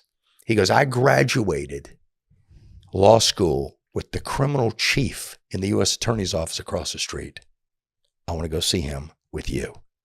This is the chief, head of the prosecutors in the prosecution division for criminal conduct. And this is for federal, right. U.S. attorney, and not a district attorney. Tell me this is what you did. You did this, right? He says, James, we are doing this as your counsel. I'm strongly recommending you go do this, and I'm going to go with you. I says, what do they need when we go in there? He says, I need all your sales material. I need every brochure you've ever used. I need everything they've built for you to use in your seminars, your materials. I want the contracts that they built for you. We're taking a box across the street and we're sitting down with Russ. I'm going to use his full name. I don't use full names in my podcast because I don't have permission to. Russ Marsh, criminal chief, U.S. Attorney's Office in Las Vegas, Nevada. We go see Russ Marsh. Russ says, Pete, good to see you. What's going on? He said, well, we got a situation here. My client may be involved in a criminal enterprise, an ongoing criminal activity. And we just wanted to point this out to you, have you aware, have you send your agents out to meet with Mr. Catledge. He's prepared to meet with your agents and answer any questions. And while we believe this is a hot situation, and I'm looking at him like, do we believe this is a hot situation? I mean, it seems a bit exaggerated to me, actually, based on what I know. And I do know this seems like Pete's carrying on a little bit. Like this is kind of fun. And I'm thinking, dude, this is serious, man. You're accusing people of committing a crime. And Pete does know what he's doing. Yeah. He's protecting me, right? He totally knows what he's doing. So Russ says, thanks, Pete. I'll take a look at the box and we'll get back to you. And Mr. Catledge, we have your number here. I probably will send some agents out to meet with you at some point, and they can ask you whatever they want to ask you. I said, no problem. No problem. That's why we're here. And when I get Pete out in the hallway, I said, Pete, what was that? He said, James, I know you don't believe this is happening. He says, but I, as your attorney, believe that this is a criminal enterprise. I believe you're raising all the money. They're stealing a good portion of it, and they're using some of it to build the hotel, but not all of it. Right. Like you believe they are. That you've represented to your clients that they are. Yes. So, and the problem is that because you're a part of it, because you're a partner in it, you have you're a fiduciary. You're a fiduciary rescibility. Yes. He sees all this. Yeah. Clearly. Right. Like you do. Yeah. I didn't see it like this. I thought because most people don't realize what their responsibilities are under the law or how they can twist it. Yes. You know what I'm saying? Yes. Like it's like the salesman that sells you the car, and then you go in the finance box, and then you're saying, well, you can't blame the salesman if the finance guy did something wrong. Right. Can't you? You know what I'm saying? Right. Like they'll try. Right. So don't think they won't try. That's right. That's right. If and of course they need to say something like, did the salesman show you the application? Did he take any information? Did he take this? Did he take that? Well, he really they'll make that leap of saying, well, he should have, then he had a responsibility to explain to you this. And you're like, it's a salesman. He opens a door and says, let's drive 20, for the next 10 or 20 minutes. And do you like the car? And great, go talk to Jimmy. Right. I got your keys. Yeah. Right. He doesn't know anything. Right. But that's not how they're going to show it. And that's not how it's going to play in court. No, it's not. Right. No. So Pete knows this. He's been through this before. He says, just wait for the agents. They're going to call you. You're going to be fine answering their questions. Right. You're not involved in any crime, James. We know this. But you don't stop. You don't stop anything, right? He says to me, stop. Okay. So we do stop. I make no announcements. Now, this is important. See, I was actually thinking to myself, maybe not stop and here's why I would justify not stopping. Yeah. Because I don't want to stop. And then the agents get there and the agents say, we need you to go kind of undercover and get this information where or why. Well, if I've stopped, then I'm not a part of those meetings anymore. I can't help you. Yeah, I know. This is such good retrospect. I mean, looking back, this is right. But Pete suggests don't sell another stick of this. Then you have to do. Then you have to do what your attorney and says. I did. And he says, do no grand announcements. Get with your leaders and have them spread the word with no press releases, no internal memos, nothing, because we don't want the Elliots to understand yet that we're ceasing activity. Yeah. So he's still thinking you might need to cooperate in some way. That's what he's thinking. Right. So a week goes by. I said, Pete, do we think they got my cell phone? Do we get the right number here? I haven't heard from these guys. He said, let me call over. He calls over. He says, Russ, he says, yeah, I got to get the agents assigned. I got to get the agents. Yeah. Get back. Takes forever. Okay. No agents come a month later. No agents come 2 months later. I said, Pete, we've stopped selling. I said, my guys want to know what's going on. But don't the Elliots, aren't they asking questions now? Yes. Yeah. Oh, yeah. I'm making up all sorts of stuff. You remember 2007, 2008, we've got a kind of a financial crisis happening globally. Right. Refis can't happen anymore. Money's dried up. So you're using a lot of those excuses. 100%. The guys are concerned. Public's concerned. Yeah, people are freaking out. People are holding on to the cash. Yeah. We just taking a breather. I do not tell them that we've shut down sales. And I'm still visiting the resort, checking on construction, all this stuff.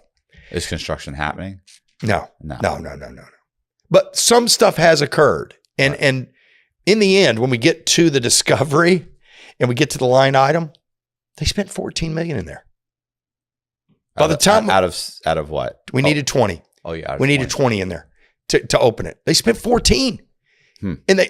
And they had it, the equipment and everything. And Jason testified that we were doing it. We replaced bread ovens. You know, if we were trying to not build this, we don't put bread ovens in there. Right. We don't put a new elevator in. The elevator was working. Right. We did this we were moving this toward Maxim. Okay.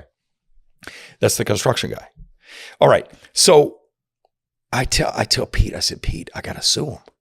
I got to sue him in civil court. If this is not going to, if the feds are not going to investigate this, I've got to respond to the clients because they've now missed one payment, first payment in 5 years. They missed a quarterly payment. And they've made up a banking issue in the DR. We need to move banks to the U.S. The DR is slow with the checks. Checks don't clear in time, so we can't cut the checks. You should have that money set aside, right, in a reserve. So that right there feels Ponzi-ish right there. Checks aren't clearing. We're writing checks. Yeah, the moment the money stops coming in, now you don't have any money to pay out. Right. It's the whole thing, man. It's the gut. And I'm feeling it hard. I'm feeling, I got 6 kids, Matt. My wife and I have 6 children. They're all little guys. And we're living in a big old house. We've got big obligations. We're connected to our church. It's important to us. I belong to a club. We live on the golf course. You know, those people are important to me. I feel like I have a reputation, right? And I've come to learn that's meaningless. All right. It never meant anything. But at the time, it felt important to me, right? So I'm really scared. And I tell Pete, I said, look, we got to sue him, man. He goes, well, I don't do class actions. I said, look, let me tell you something. You got me down this road, this yellow brick road, a long ways. I said, you need to help me with that fancy lawyer book of yours. Find a lawyer that can serve a lawsuit in the Dominican Republic, in federal court in the United States, and in Toronto, Canada, where these folks are residences. They live in Toronto, Canada, the Elliots. I said, we need a multi-jurisdictional lawsuit. And I don't know if it's class action or not. It seems like it should be. But we've got to represent the clients. Got to protect them from this. He said, well, our firm clearly won't. He's got a big firm. Our firm won't do it. I'll find you a firm. He calls me. He says, I got a guy in Miami who's bilingual. He's the senior partner at a law firm. Big rating on this firm. Big super lawyer firm. He says, they will serve the suit in the Dominican Republic. He says, my research, James, says that they also have their corporation domiciled in the Turks and Caicos, which is weird. He says, but we're going to serve that suit there. This firm will, and we'll serve it in Toronto, Canada, and we will personally serve these guys. And now that's going to, of course, be end of. Oh, yeah. This is the beginning of a war. It's the beginning of a war. So I go meet with the guy in Miami. We fly the company plane down. So I wonder, are these people, you're saying the residents of Canada, or are they Canadian citizens? They are. Were they born in Canada? Yes. Okay. These are Canadians. Okay. Because I've met several, I don't want to say many, but several Canadian con men in federal prison. And they were always under the assumption like that, because they're committing crimes. They're in Canada, but they're stealing from Americans. Yes. They always feel like they're safe in Canada. Yeah. Not realizing like Canada will hand you over to the fucking 100%. It's not Morocco. Right. It's Canada. Yeah. And so they think, oh, in Canada, if you do a non-violent, scam, like you might get 4 years, but you're going to do 2 months, and then the rest of it you're going to do on an ankle monitor in your living room. Correct. Like you're not getting any time at all. But then they get grabbed by the U.S. and they say you're doing 15 years, and they're like, "What?" And you're doing all of it. You're not like camp eligible.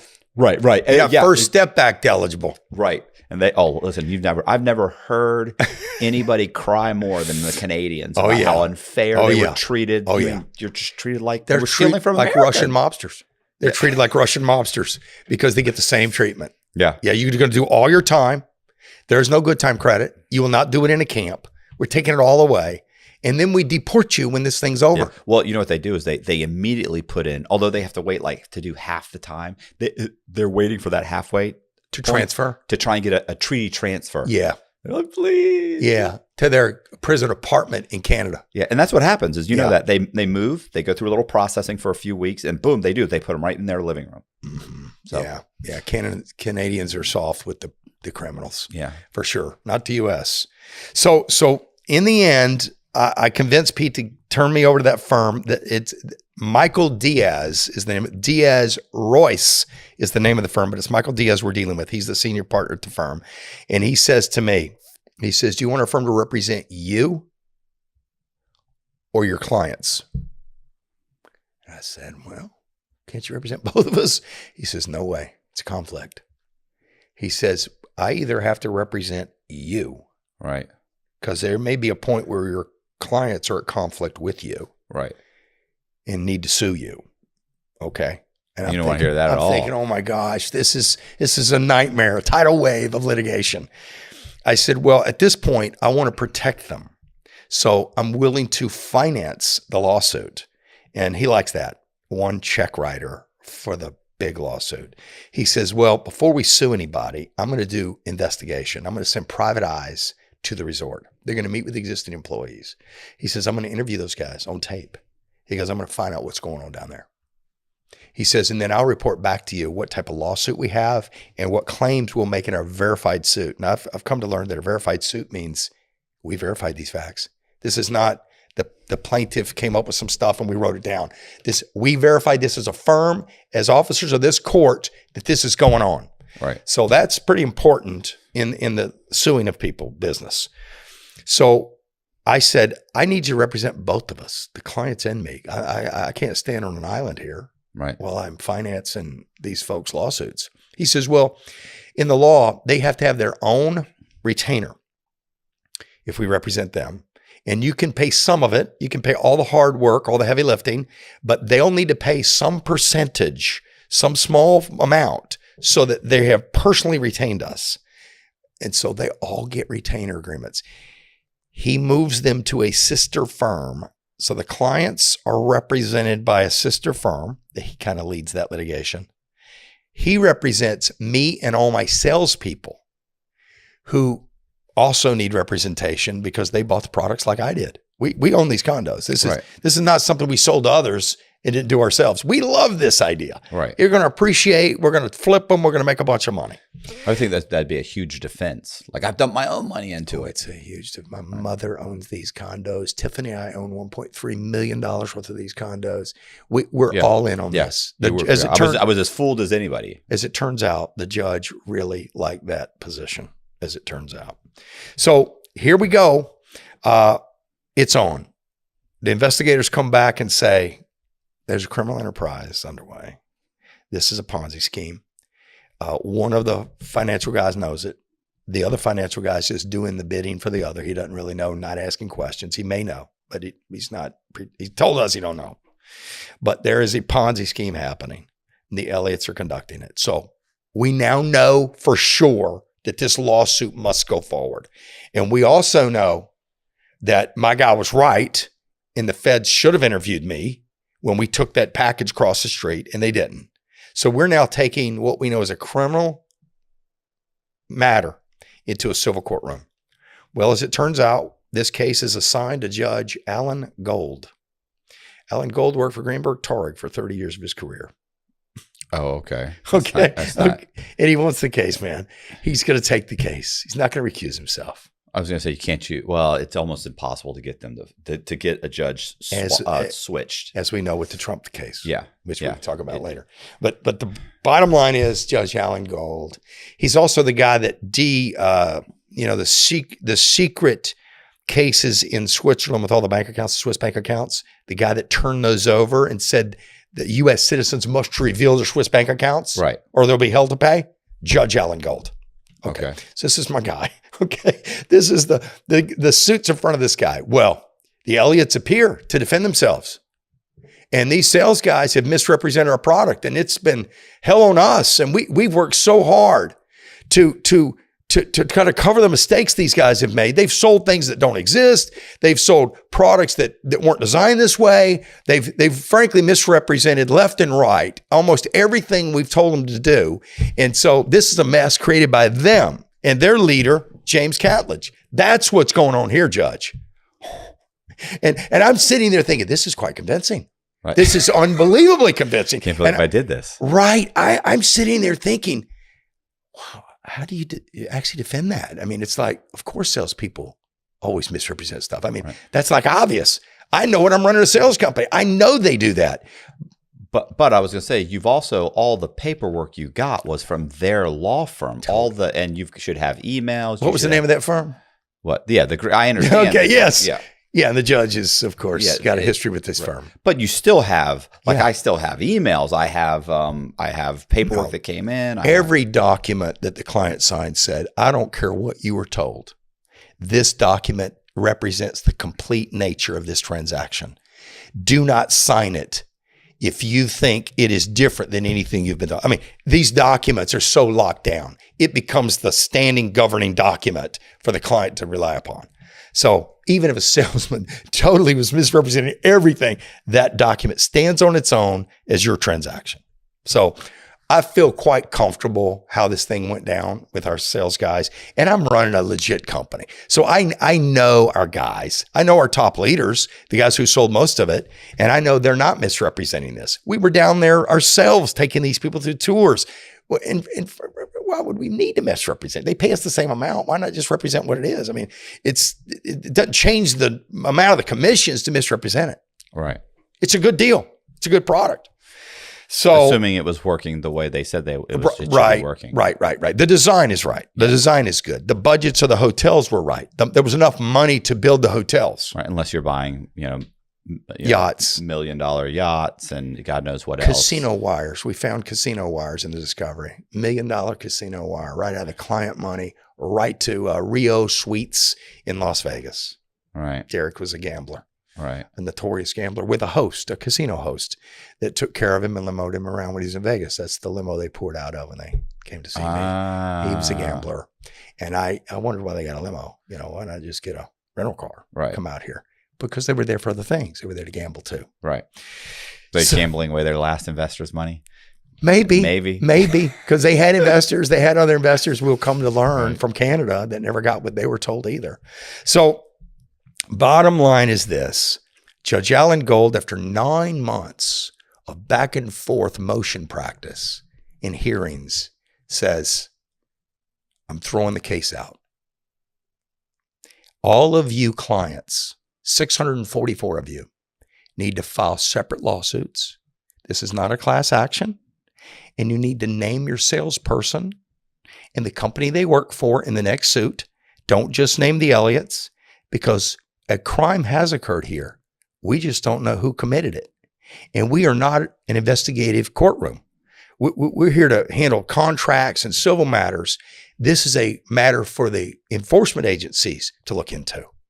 And so all of you need to file again your lawsuit. We'll pay your filing fees. The $15 filing fee, we're going to pay that for you, because I know this was a big hassle and a long time.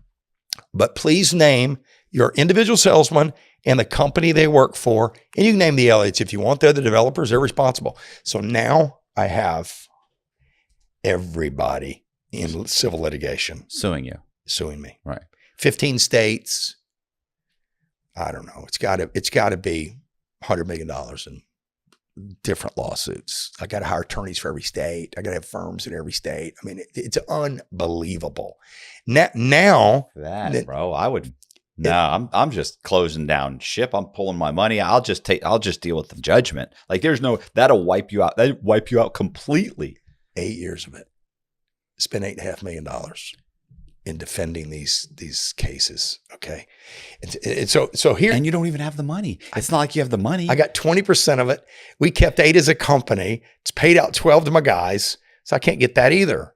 I basically got 8% that I could pay. Right. Because that's the part I got, as a company. I felt like I could responsibly pay that. Right. If it come down to it. But 80% of the money is in the Elliott's hands, or was, without the expenditures. So the judge says, so refile your cases. And by the way, I'm referring this judicial referral to the Department of Justice, to the SEC, and to the IRS. Okay. Because they have the capacity to get to the bottom of this. And you folks deserve an answer. And I believe these 3 agencies are going to get you your answer. Well, they come calling. The Windbreaker team comes calling. Right. They want to meet with me, the Windbreaker team. Pete, my guy, will not let me meet with any of these guys. But Pete says, you now need a different kind of an attorney. You need a criminal defense attorney. And then you need an attorney that's licensed in all these states. He says, you can't hire 15 firms. He said, they'll kill you. They'll wipe you out in 90 days. He says, you need one guy that's licensed in as many states as possible that can kind of diffuse some of this stuff and maybe create a global settlement. This is literally the words they use. I said, well, I've got a little money overseas in the Cook Islands, and they deal with Switzerland. Cook Islands, still, I have a trust in the Cook Islands, and they deal with Switzerland. And so I've got a little money there. My home's paid for. The airplane's paid for. The Vegas house is paid for. So I'm not trying to hide assets. I mean, I'm totally exposed. These things are my wife and my name. There's no liens against any of them.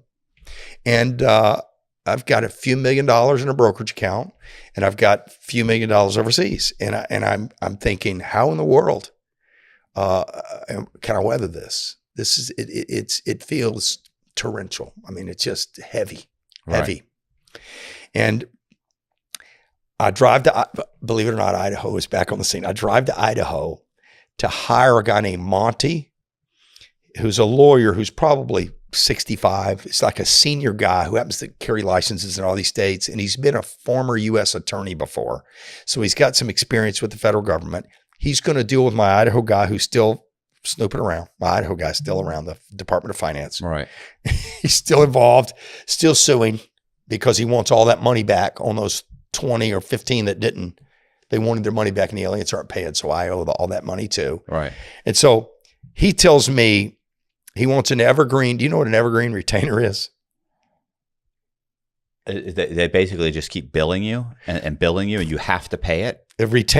Normally you pay a retainer. Right. You give them a retainer. Yeah. And that's supposed to cover you. I'd never heard of this phrase before, evergreen retainer. It means it's always green. You put 25,000 in it. When I get down to 15, you put 10 more in. Yeah. When I get down to 15, you put 10 more in. Right. When that evergreen drops below 15, I don't work for you anymore. Okay. So Monty set me up on an evergreen retainer as though I've got evergreen money trees. Right. But that's the deal, to represent me in civilly in all these states. So, I mean, it's overwhelming. A young dad with the wife. My wife has no bandwidth for this. This is. She don't want to hear about. Here's our strategy. I mean, this is too much. Right. It's too much. She wants to be what? Just a stay at home. Yeah. Maybe with a different husband. Yeah. Maybe with a different husband. This is what I signed up for. No, I did not sign up for this. And how could you get us into this? Oh, Mr. Smart Guy. You're the smart guy, right? How'd you get us into this? Our whole marriage, I've heard about how smart you are. So it comes down to this. Right. Yeah. So how smart are you? Yeah. I mean, I'm telling you, it's too much. I mean, we've got real people who've lost real money now. Right. That have pictures of me that are, you've been to NBA games where they've got the large picture of your face and you're shooting free throws and they got this sign. I got them showing up at my kids' ball games with these faces of me. There's 2 or 3 of these folks showing up. It's not that funny. I'm going to tell you, they've somehow figured out how to make these signs. Right. Okay. I don't even know where you go to get these signs, but they figured out how to get my face on these signs. I'm the announcer in my son's high school. My son's a tight end on the football team. I'm the announcer in the booth. Now, thank God they didn't know I'm in the booth and that's my voice over the microphone, over the PA system. But they're in the stands. Where is James Catledge? And they flipped the sign around. It's my big face. And then my wife is sitting there. And our friends. Maybe they're fans. Oh, they could be fans. I never thought about it, Matt. Right? I didn't think about it. That's the problem. These are fans. I hear people in the comments saying all kinds of stuff about me, and I think, oh, they're fans. These are fans. Yeah. Yeah. You know, I never processed it like that. They're misguided fans. I should have thought about it like that. But with where is James Catledge? I mean, it's like, oh man, they're looking for the house. They're looking to breach the gate. You know what I mean? It's that kind of crazy. So, and listen, they lost money, man. They did lose money. Yeah. I made money. So there's no doubt about their victimhood status. There can be no doubt about that. And I know many of these folks could not afford to lose this money. I know that. Shouldn't have invested in a product unless you can afford to You know, Right. did you have them sign the seasoned investor thing where they signed it? They then they can't afford to lose it. They signed everything they needed to sign to take possession. I mean, if you wanted a safe investment, you should have put your money in Bank of America. I know. Put it in CDs. I know. And by the way, they all show up for every hearing. You know, they all show up for every motion. They're all there. They're picketing the federal building the days of my motions, and if I'm to appear, I feel bad because I know that you probably wanted a host that was going to be like, my God, you were going through hell, but you got to no. I got Matt Cox. Right? You got to go laughing. No, that's the only way I can deal with it. It's now quite funny. Okay, but it was not humorous during. By the way, this went on just to give you some time frame here, because listen. They met with me. First of all, the FBI does finally come. Oh, that's nice. Yeah, they do finally it's been come. A year? Yeah, no, God, no. It's been 2008. I secretly report to Russ Marsh. 2009, we launched the lawsuit. 2010, I convinced my criminal defense lawyer. By the way, I'll have to tell you how he got paid. That's an interesting thing. I want to go meet with him. Right. Let's go meet with them. So this is like 4 years later. Oh yeah, this is 3.5 years after I've been in the bowels of the U.S. Attorney's Office reporting this potential crime in progress. Right. They now have questions. Okay, so I said, let's go meet with them. He goes, James, maybe you don't understand how criminal law works. You don't meet with the FBI. You don't give them clues. They're not here to help you. No, they're not. They're not actually interested in what happened. Let's start there. They want no clues about what your version of the facts are. They've developed a narrative, and you either fit into that narrative or you are the enemy of that narrative, period. Right. I said, listen, I know what happened. I took every breath of it. I took every step of it. Let me help them understand. He goes, do you think that much of yourself? That you're that convincing? You think you're going to walk in there and do some salesmanship on these guys? Because you've sold some radio advertising or something in your past. These are not that type of people. They're looking to hurt you, man. They're looking to hurt you. They want to take every clue you give them. They're even going to let you sign something called a queen for a day. Yeah.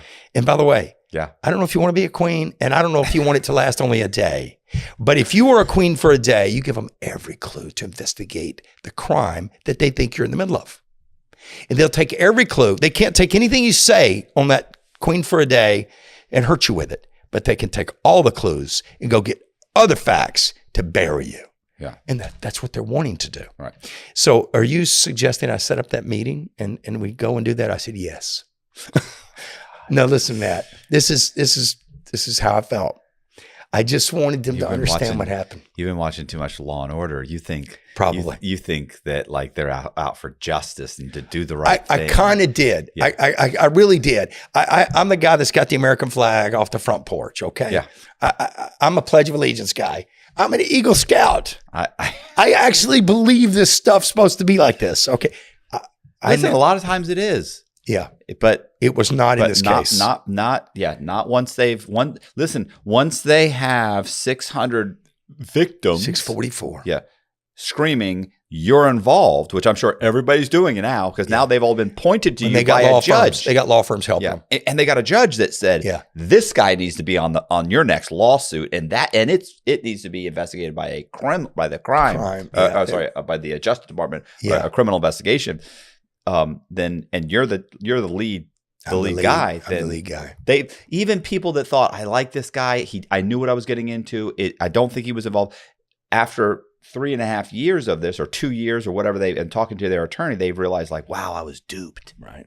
Mr. Charming got me. Mm-hmm. Yeah. He got me, and he may have tricked me. These con men, they're good. Yeah, they're you good. Don't see them coming. Yeah, that's right. They've got to be nice. They wouldn't be good con men. Mm-hmm. I mean, I heard that 1,000 times.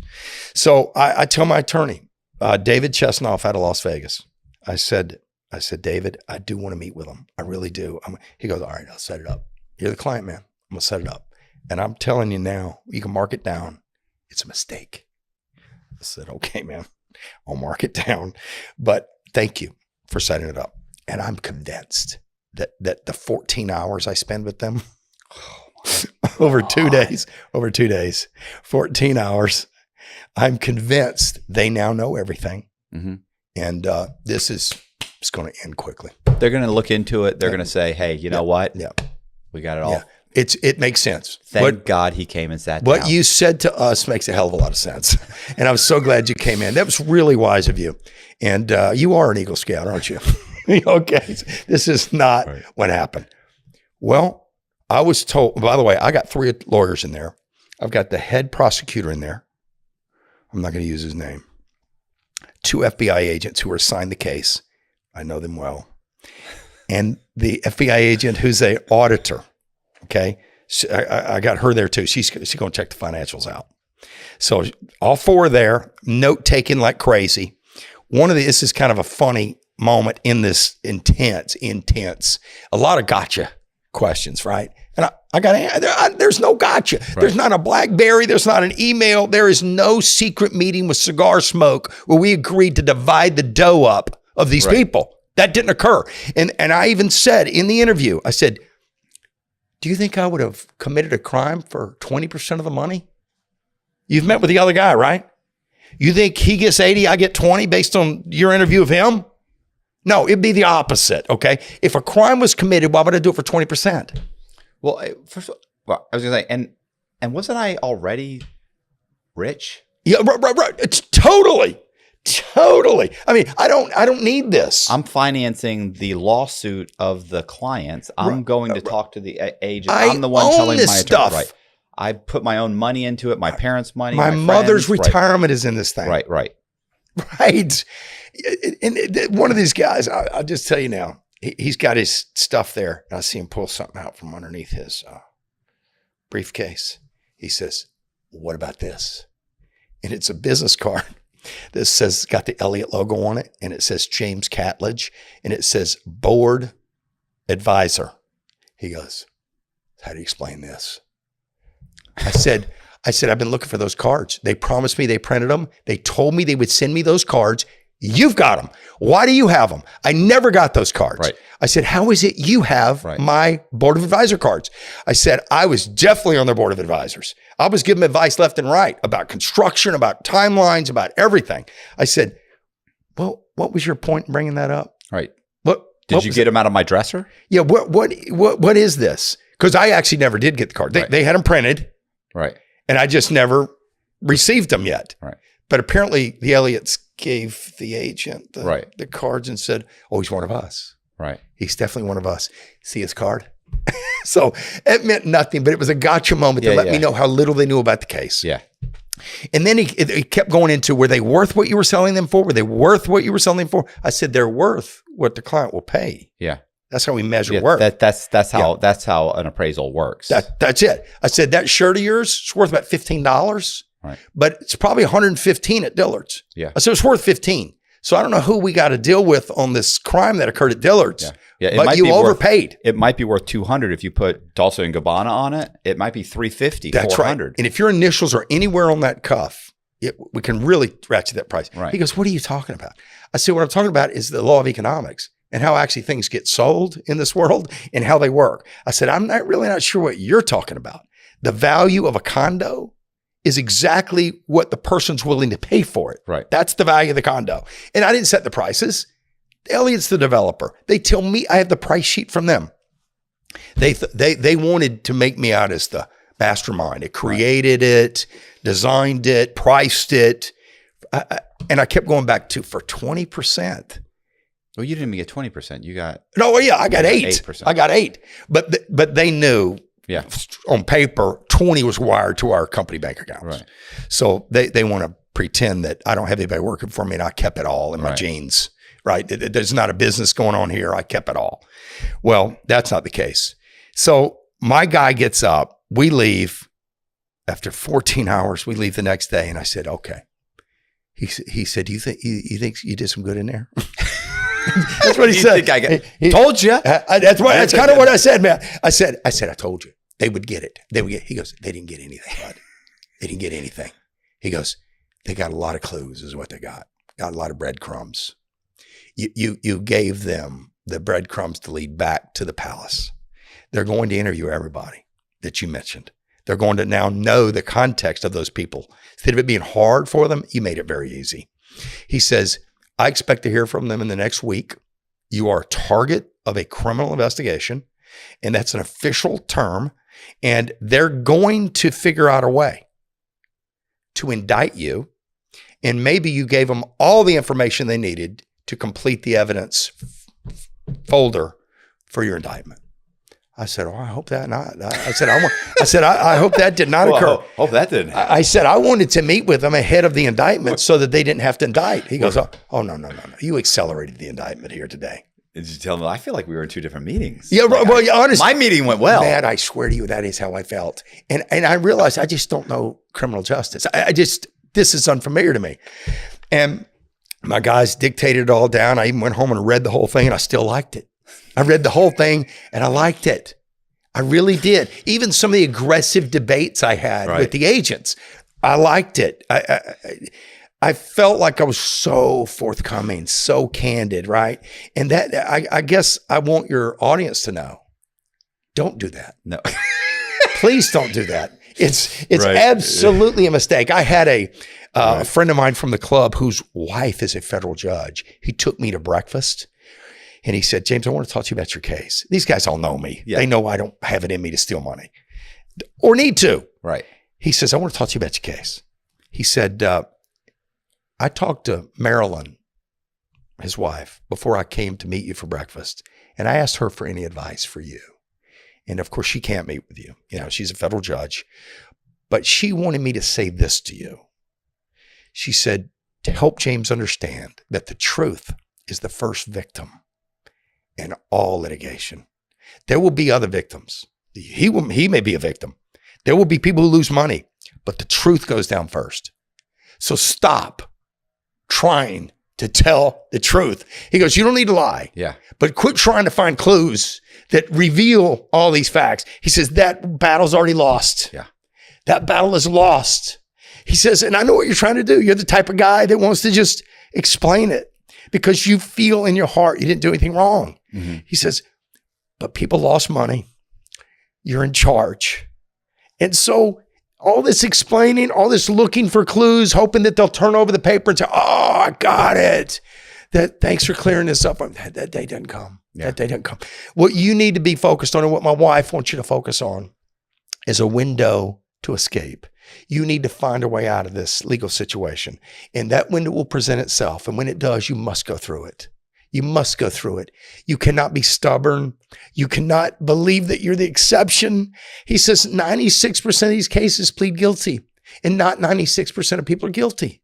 He says in the 4% that dare go to trial, 90% of those are convicted. Mm-hmm. He says, so we're talking 99.6% of all criminal indictments end in guilty. So you need to exit this notion that you're going to get out of this without some damage. There'll be damage. And the truth you need to stop running that down. You can live with the idea that you know the truth. But nobody cares in the criminal justice system about any of that. The trial's not about that. And they don't let you stand up there and tell the whole story. They keep cutting you off. They're going to cut you off. You're outside the narrative. I'll ask the questions. You give the answers. Your Honor, I'm going to declare him a hostile witness. He keeps telling the truth up here. So that is what is going on. So don't you think for a minute that going to trial gives you some opportunity to soapbox this thing into explanation. Yeah. If anything, it accelerates your ride to the turnstile and lengthens the time behind the wire.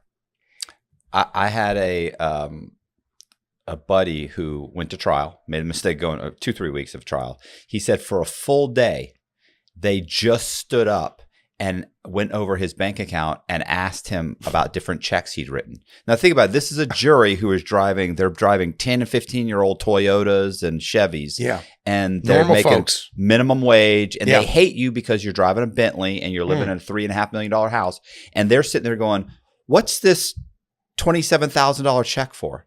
What did you guys spend what's this vacation? Let's show some pictures of the vacation. So while your clients were losing money and couldn't do this and couldn't do that, you spent $15,000 on a vacation? And what about this? How much was your Mercedes? Here's where you bought a Mercedes for your wife for $200,000, and I noticed that your Bentley cost $800,000, and just the whole day. He said we spent almost the entire day going over checks that I'd written. Suffocating him with his lifestyle. Right. He said, and I'm looking at the jury. He said, and they hated my him. guts. They hated him. He's like, I'm writing checks and spending money in a couple of days that they don't make an entire year. Yeah.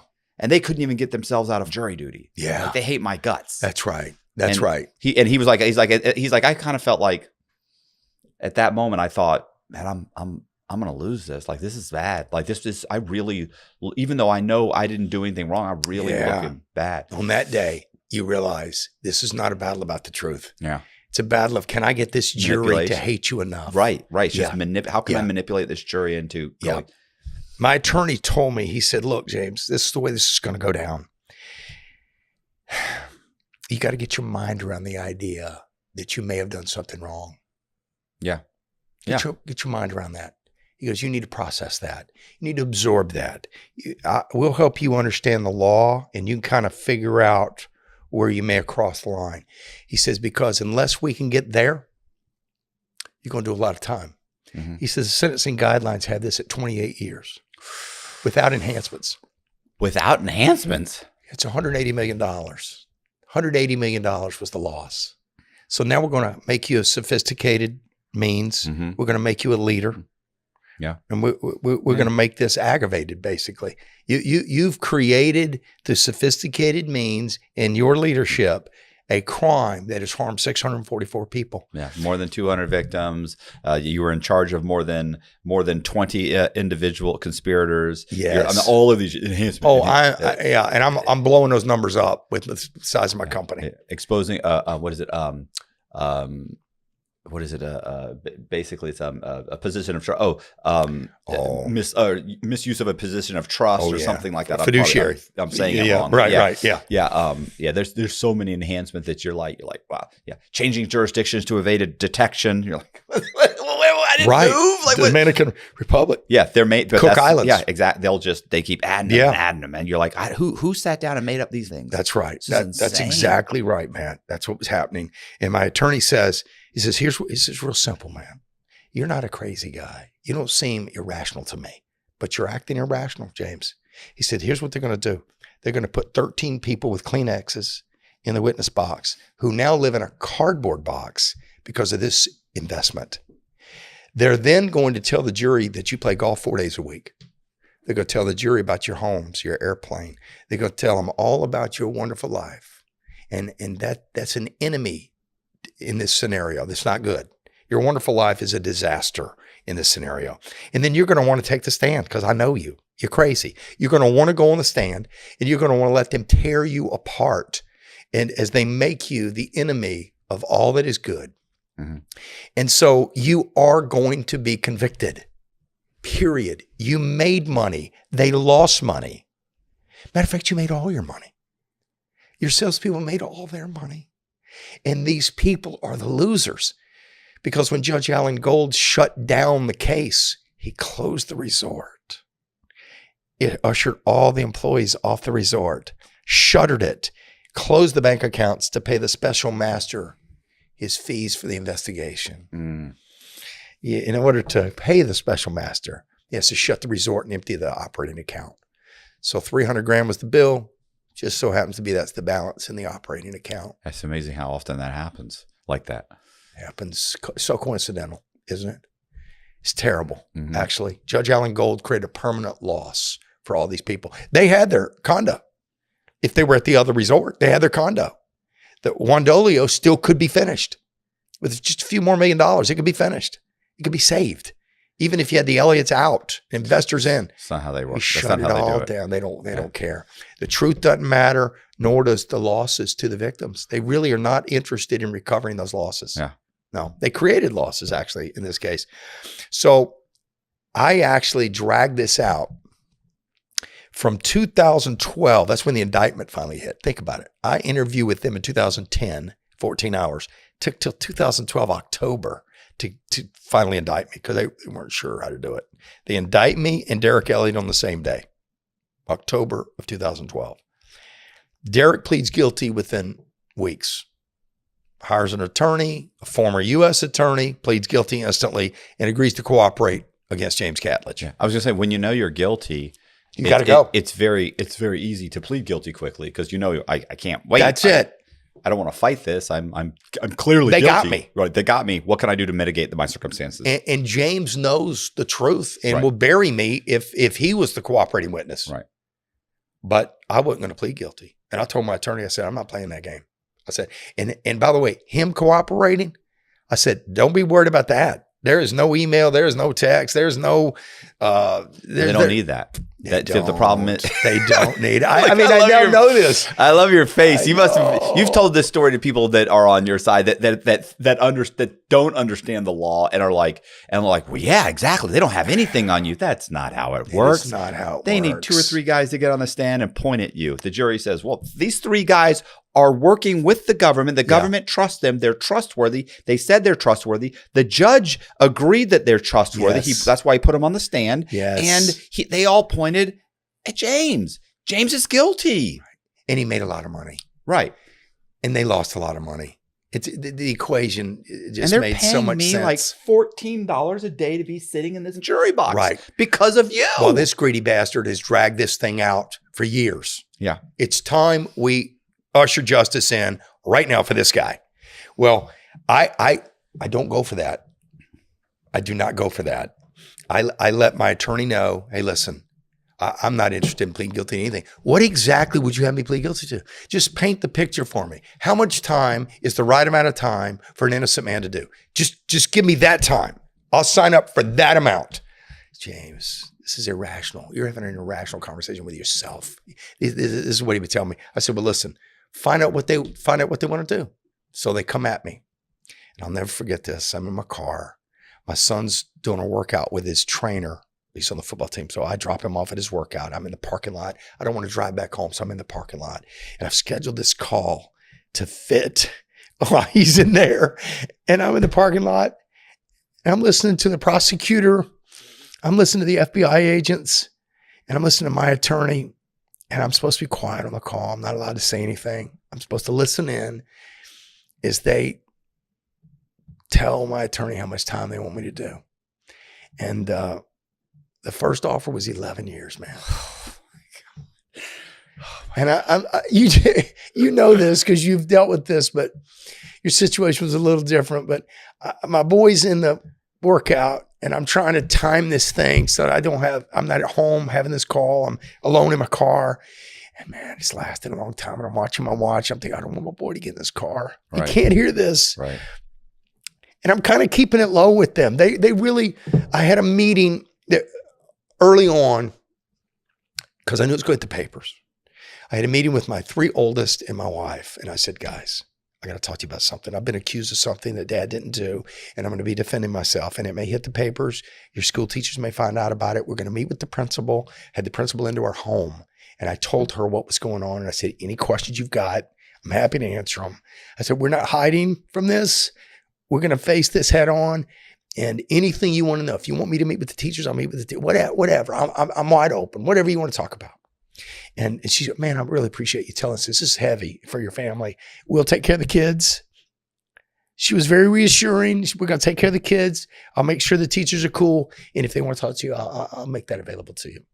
So my kids are informed.